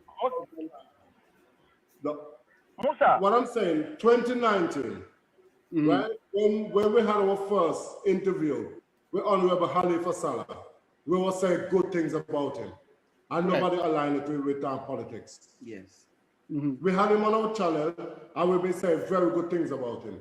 And Adrian, that could be an example of you being used. They could be saying all these nice things for you to advertise them on your channel.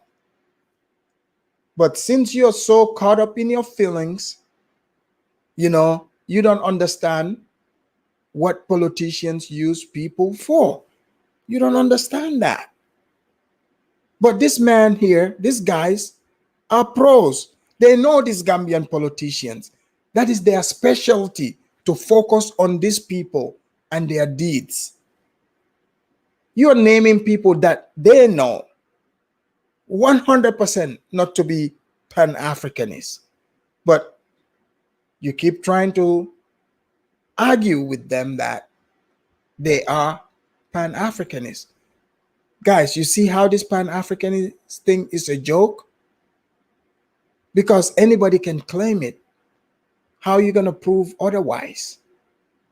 no one aligned us with politics then. What I'm saying, it now happened that we managed to make the president during this time of the political year. It's of no fault of our own. No fault of no, when we met him, we gave up. What I'm saying is no fault. This is when they gave us the appointment. And you all should be able to look into it and wonder why it took so long. Over 2 years. When we see so many different groups of people come here, I had audience with him. That's way after us putting in our appointment to see But him. the truth is, it was 2016 age. No, we started campaigning in 2016. She started campaigning in 2016. We came here under and the previous president. We tried to meet with the previous president. Yes. But unfortunately, it was during the time of his rally. So we got to meet with the governor. We sent a letter to the president at the time. We sent a letter to him.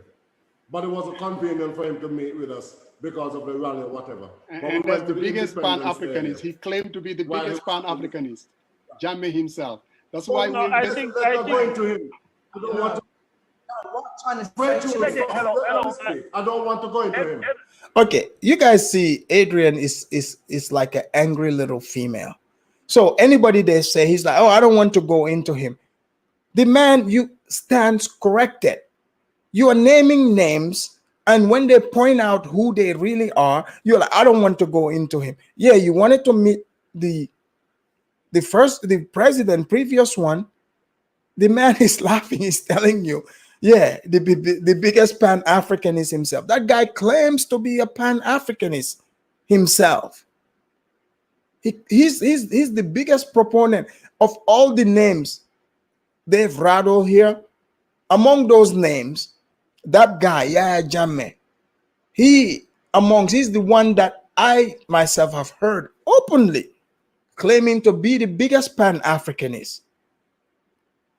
But now that his misdeeds are out, Adrian wants to throw his name in, but when they show that, yeah, he claims to be the biggest Pan-Africanist, oh, I don't want to go into that. What do you want to go into, my friend?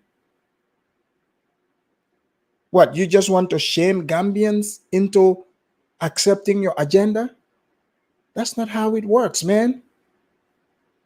If you believe in what you're saying, you have to stand on it, period. I'm just telling you our story. Can I ask him? I just wanted to ask we went to speak about citizenship. That's it. That's our agenda. Now, I don't understand why you are saying that we will use for political agenda. We can't influence nothing here. No, I think we're not even talking about politics. No, I think Mr. Kujabi, Mr. Kujabi. Yes. If I understand the thing, you see, let me tell you this. My political orientation is a little closer to yours. But we know that for far too long, Pan-Africanism has been bastardized by politicians in Africa to serve their personal interests. That has nothing to do with you or Mrs. Kujabi. But that has been a fact, irrefutable fact. An example in point, the person that you tried to meet, but could not be because of a rally, claimed to have been the biggest Pan-Africanist. Correct.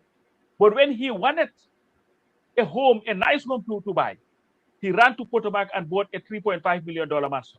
He would send to his kids to come to the United States to study. They were not even good enough. Africa was not good enough for his kids. When they wanted food, they would go to Sam's Club and steal a whole container. I know this because we trailed him so many times and bring back to the Gambia. But when he comes to the Gambia and in Africa, in his big African waraba, what he was touting was he was the biggest Pan-Africanist. But are you guys hearing the deeds of the Pan-Africanist?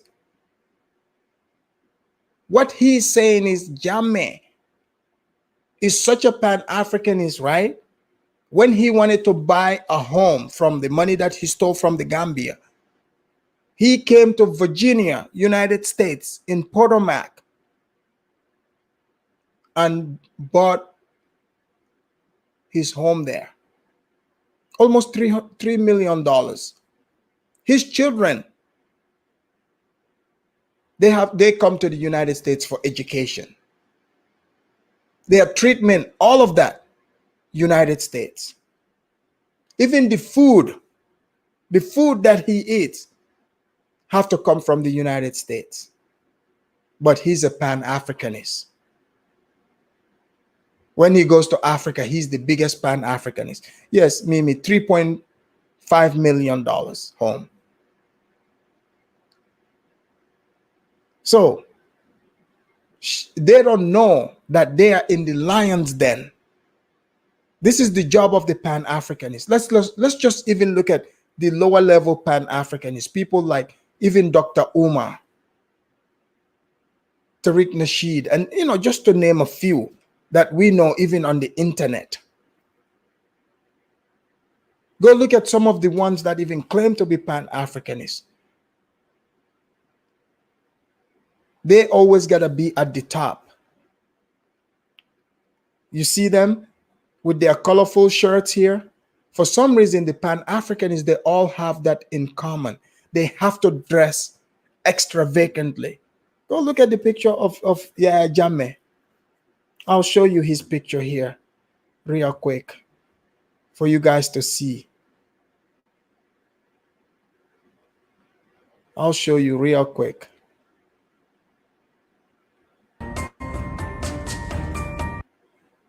Look at that. That's him. One of the biggest Pan-Africanists. He's so Pan-Africanist, he didn't want to marry a Gambian woman. He had to go all the way to Morocco to get a light skin, mixed Arab for a wife. That's how Pan-Africanist he is. So, people, she can talk all the game she wants, but she is rattling off the wrong names. The wrong names. No problem.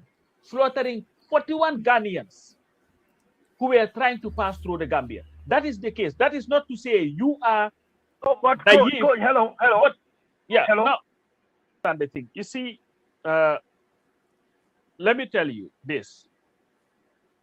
My political orientation is a little closer to yours. But we know that for far too long, Pan-Africanism has been bastardized by politicians in Africa to serve their personal interests. That has nothing to do with you or Mrs. Kujari. But that has been a fact, irrefutable fact. An example in point, the person that you tried to meet, but could not be because of a rally, claimed to have been the biggest Pan-Africanist. Correct. But when he wanted a home, a nice home to buy, he ran to Potomac and bought a $3.5 million mansion. He would send to his kids to come to the United States to study. They were not even good enough. Africa was not good enough for his kids. When they wanted food, they will go to Sam's Club and steal a whole container. I know this because we trailed him so many times and bring back to the Gambia. But when he comes to the Gambia and in Africa, in his big African whatever, what he was touting was he was the biggest Pan-Africanist. But he had no problem slaughtering 41 Ghanaians who were trying to pass through the Gambia. That is the case. That is not to say you are naive. Hello. But, yeah. Hello. No, yes. Why is this weasel running interference? Why is he running interference? See, Gambian people, I hope you're seeing what is happening here.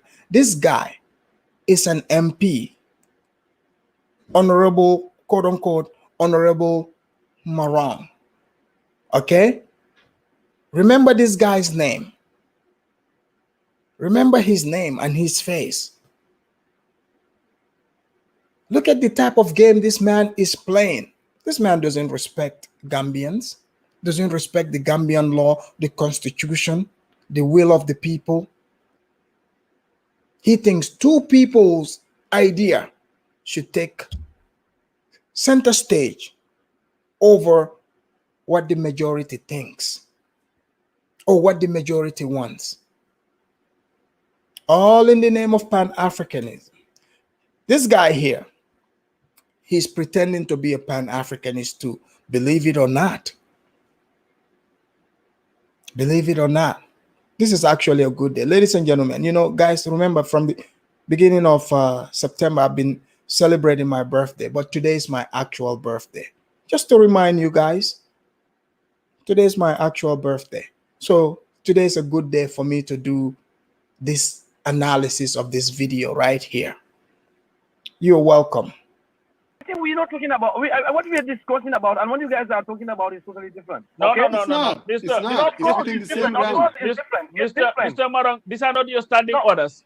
No. No, listen here. Let me ask you a question, Mr. Marong. Let's go back to this thing. I didn't want to go back to whether the president is honest. That's a personal opinion. I think everybody is entitled to that opinion of yours. But Mr. Marong, to deal with this issue that we are dealing with, yes, the citizenship, yes, that is part of a clause that is entrenched in the Constitution. yes. And it will require at least 3/3 of you guys voting for it before it goes forward. Yes, that's right. What are the practical measures that you and your colleagues are taking to make sure that this becomes a reality? Because at the end of the day, it's not what is said, but what is actualized and what is a reality. What are the realities of it happening? And what are the practical measures that you are taking as a lawmaker who has the powers to come up with a private member's bill or whatever to make sure that this situation happen not only for our African sisters and brothers returning home, but for Gambians, for people, the same skin as us. Oh, thank you, Mimi and Steve. this part I have to say this in Mandinka. Wallahi, marong. Marong yem fa malola marong. Aliko for Balafa. Who were born in the Gambia but are regarded as non-Gambians because their parents, one of their parents, was not a Gambian? Well, I think this is a very important question that you asked. Well, if you are following us, this is why just recently we had a symposium where we invite the whole National Assembly members to sit down and discuss. You know, we listen to them, they come out and tell us what they really want. And we're going to look at it and see whether it is feasible or not. Was this symposium sponsored by Blaxit? We would like to know. She said that that clause of the Constitution is entrenched, and we know that when something is entrenched, it has to go for referendum. Not only two-thirds majority, but in fact, it also has to go for referendum. But what we are doing right now is to talk to the members of National Assembly. We at least we are there almost. We are talking to each and every member of the National Assembly to understand what we really want to do. All right, because you've made mention of you people like Gambians with a dual citizenship are not allowed to contest in our elections in the Gambia. These are all some of the things that when we are going to do this, everything is going to be all inclusive. It's going to be one-stop step that we're going to do and then solve this issue. But it's not an issue that can just be solved overnight. This is why we're trying to engage a lot of people, experts, both in and outside the countries, the National Assembly members, you know, and even those that are that have an independent mind about the whole of these issues and see what will be the way forward. Right now, what we are doing is that we're going to the radio talk shows and then talked about these issues with the Gambians, so let the Gambians understand what these people want. But not only these people, what Gambian citizens that are in diaspora and then they are interested in, to continue.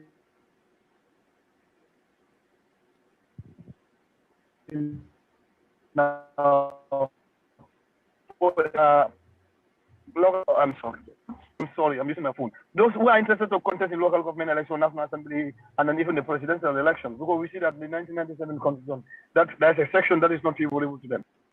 It looks like Marong he's also been practicing, you know, the Pan-African way of, you know, spilling his nonsense. He's not really saying anything here. He's not making any sense. This is why, ladies and gentlemen, I have to say this part in Mandinka. Because Marong ite fonse ite bondi sadati. Kantung ite kakumol mil fojang.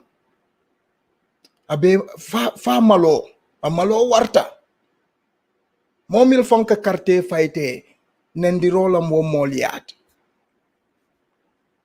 Bari, lafta nying kumay futa wo molma. Na futa tema. Nyantale ye karte yete bondi you know wosirangoto kandu ite mantra fengo fenna je ako formalo. Wallahi, what I'm saying is, I said this guy, he's a tool. He's not really doing anything, people. He's useless. The people that voted for him, he's insulting them here. Seriously. Mimi say, just speak Soninke. Mimi, are you saying my Mandinka is not that good? Is that what you're saying?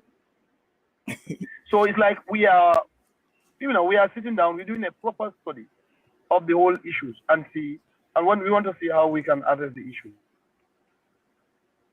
Okay. Because the reason why I asked, because we can dilly-dally about who believes in Pan-Africanism and who doesn't believe in it, what is a right and what is not a right. But at the end of the day, the ball is in the court of the National Assembly to do the right thing, because they are the only institution in that country empowered to at least touch the Constitution. And if it is entrenched, like this clause is entrenched, is to send it to people for a referendum. So I am glad that you said that you and your colleagues are looking at this matter, because at the end of the day, the Gambia and citizenship, and this is something that the party that I belong, I don't come here to be partisan, but I just have to say that, have been advocating about this issue since the party's inception. And that is from the 1970 Constitution. It is a carryover to the 1997 Constitution and was supposed to be a carryover to the 2021 Constitution if that had passed. And this could have been changed by you, Mr. Marong, and your colleagues if you had taking the Constitution to committee and then come up with the recommendations that you guys are trying to do now, holding a symposium here and there, because all these things could have been changed. The draft was a draft. And you and your colleagues were the only... Wait a minute. The car that Marong is sitting in was given to him by Blaxit. Hey, I hope she takes the car back after this show, finding out that Marong did in fact play her. You know, he did not vote for their interest because he cannot bypass the interest of the actual Gambian people. How are you going to go explain this to the Gambian voters? Seriously. If anybody thinks this is going to go well, that's because you don't know Gambia. You don't know Gambians. You guys think Juliet and Blaxit are only catching heat on the internet? Just think about it. The heat they are catching on the internet. If they try to go tell the actual Gambian people on the ground and explain to them, this is what they want. That's why Marong is talking about, oh, we're doing symposiums and radios. I've only heard this from Blaxit herself on their channel. I didn't see, any other Gambians that I've heard talk about this. They are opposing their idea. I don't see any of them pushing this forward. So what is this MP Marong talking about? He's not making any sense. He cannot go sell this to the people. He knows better.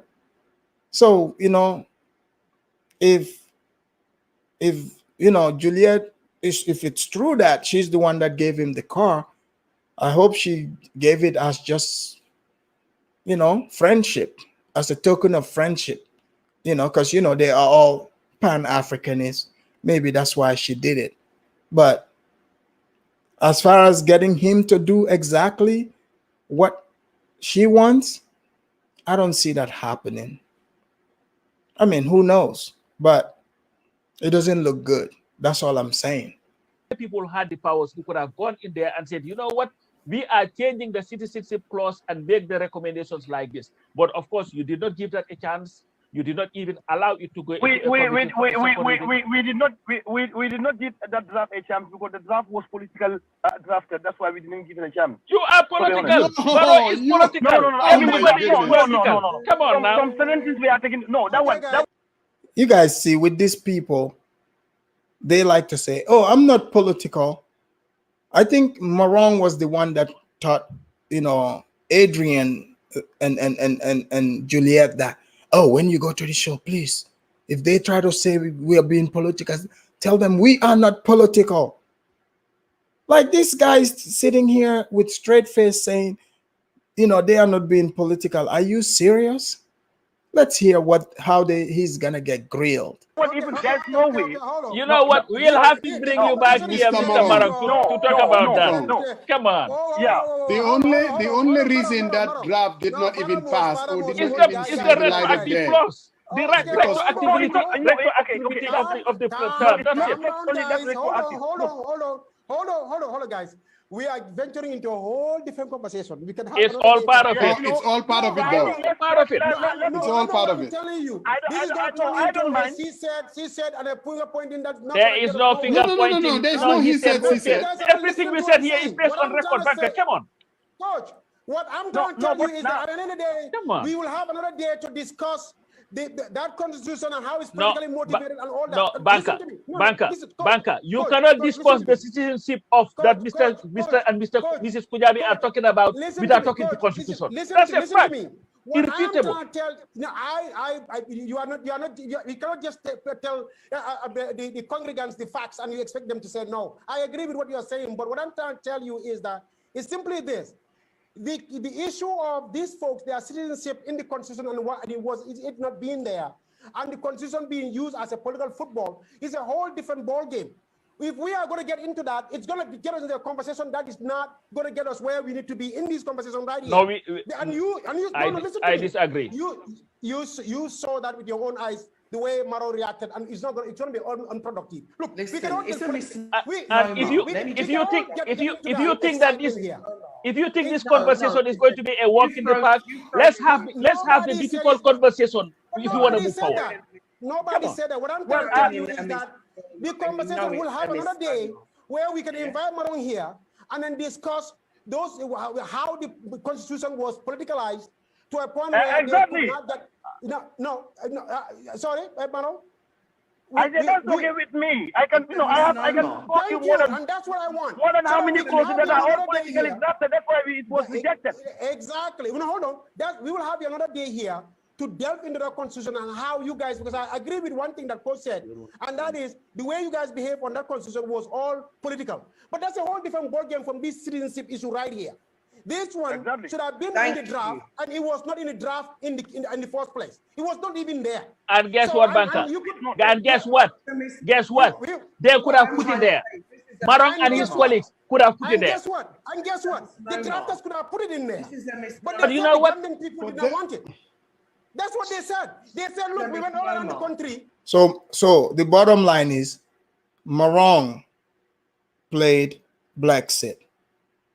Okay? Look at Adrian's face back there. Looking like a mean girl. This is funny. This citizenship thing, this is what the people wanted. That's what was said.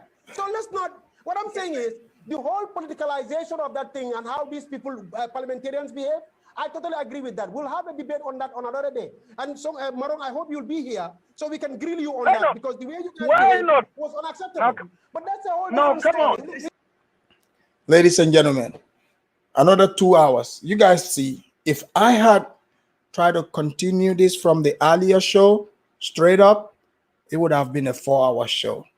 But I'm glad I did it in 2 parts. But you know what? That brings us to the end of the show here. But tomorrow, I will be back, for the weekend show. Tomorrow, one of the shows I'm going to be doing is how slavery happened. Exactly. And did slavery completely end as far as the African side is concerned? Some parts have ended it, but you guys know other parts of Nigeria are still exporting slaves. And I will tell you where they're exporting these slaves to. Because you see, slavery takes on different forms. Because what brought my mind to that, like I said, when we were talking about the sex tourism in Uganda, and when I allowed the phone calls, some people came out and said, they try to describe, sex, what's the meaning of sex tourism to me? But that is for tomorrow's show. And I'll make sure I give my monologue and tell you exactly where we're headed, and then I'll open up the phone lines so that people can call in. Because you guys know how it gets heated over here. I would open up the phone lines and allow people to call in. But you guys have also seen exactly what happened here in this conversation with Blaxit, trying to twist Gambian people's arm, shame them, ridicule them, lecture them, about the citizenship. But obviously, the Constitution is in her way. The Constitution, that is the law of the land. And she can go visit the president all she wants, but the president cannot do anything about that Constitution. If anything, if that man can change that Constitution, he would probably change it to fit his own needs. He's not there thinking about, Blaxit and Adrian about what their needs are. And the people that she's calling Pan-Africanists, those are fake Pan-Africanists. Her also, she's exhibiting a fake Pan-Africanist agenda, just like Jammeh and all the other fake Pan-Africanists we've seen. So when I hear black people in the West talking of, oh, Africans, you all ain't Pan-Africanists. No, you just started seeing this. We've dealt with our actual dictators who call themselves Pan-Africanists. We've seen the type of things they've done. We've all seen it. Even back in the days, Samuel Doe and all those. Samuel Doe was a Pan-Africanist with his Jerry calls. You know?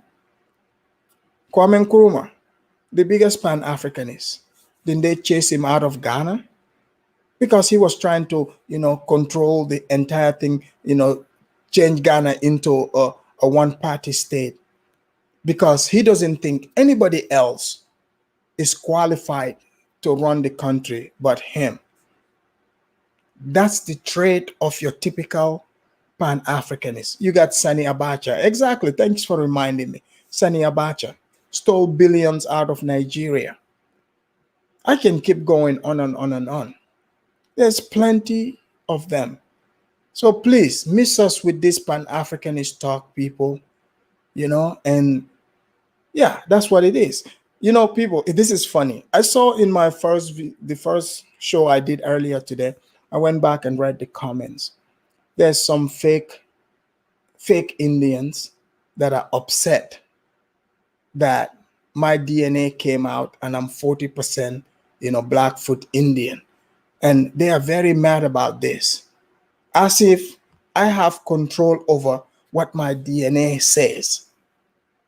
Why are these people, seriously, why are these people upset that I'm 40% Blackfoot Indian? But you got people running all over Africa, their DNA is from country to country. My DNA is only from one American tribe, 40% Blackfoot Indian. But these people, they don't want to accept that. And it's not like I just sat up and make this up. Okay? The DNA said it. The DNA said it. So I'm not here to try to negotiate this with anybody. And my guy, if you're watching, those links that you're trying to drop, I'm not the one blocking you. I set it up where if somebody wants to drop a useless link in my chat area, YouTube blocks it.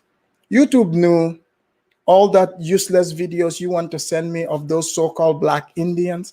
They know that I don't want to see them. So there's nothing you can say that's going to change me having the 40% Blackfoot Indian, heritage. Like I promised you guys, I've already reached out to some of my Blackfoot Indian cousins, and I'll be going to powwows. So I don't need anybody's permission for that. It is what it is, because, I knew something was kind of different about me. I knew this. Okay. So this is what made me, take the DNA. Period.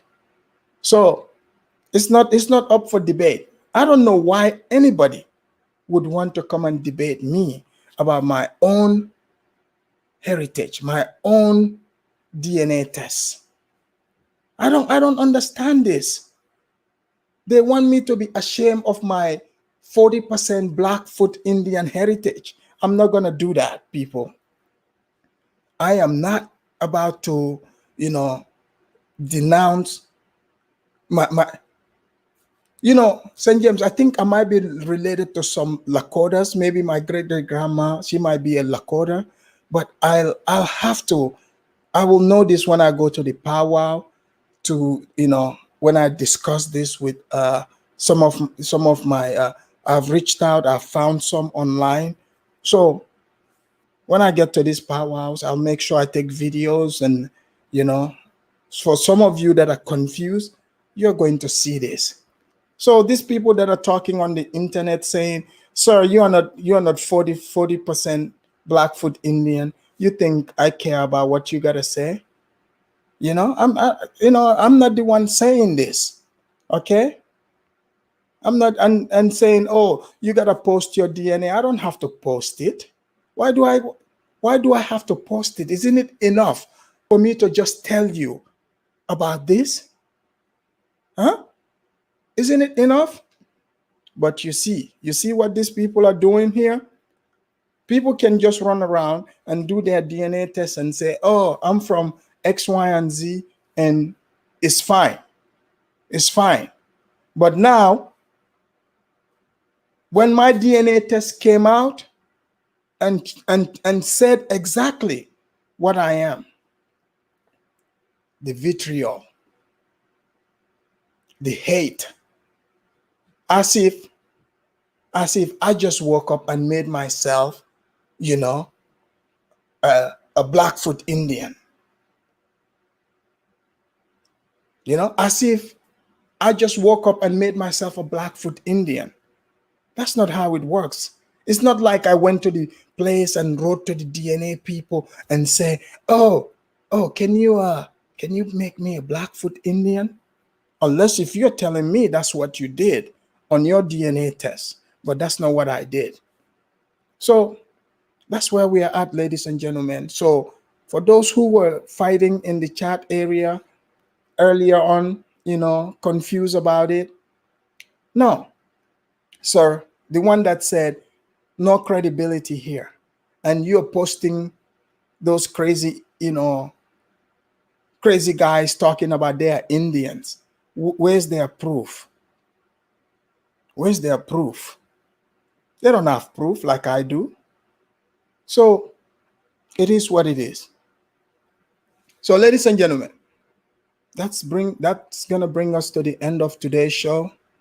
I really enjoyed this broadcast, and I hope you enjoyed it too. And thank you to all of you that wished me happy birthday. Today is the official one, but the celebration is gonna go on till December.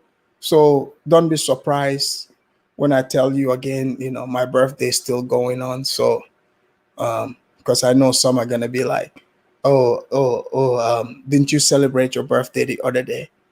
It's going on till December. So no questions, okay? Thank you. Have a wonderful one.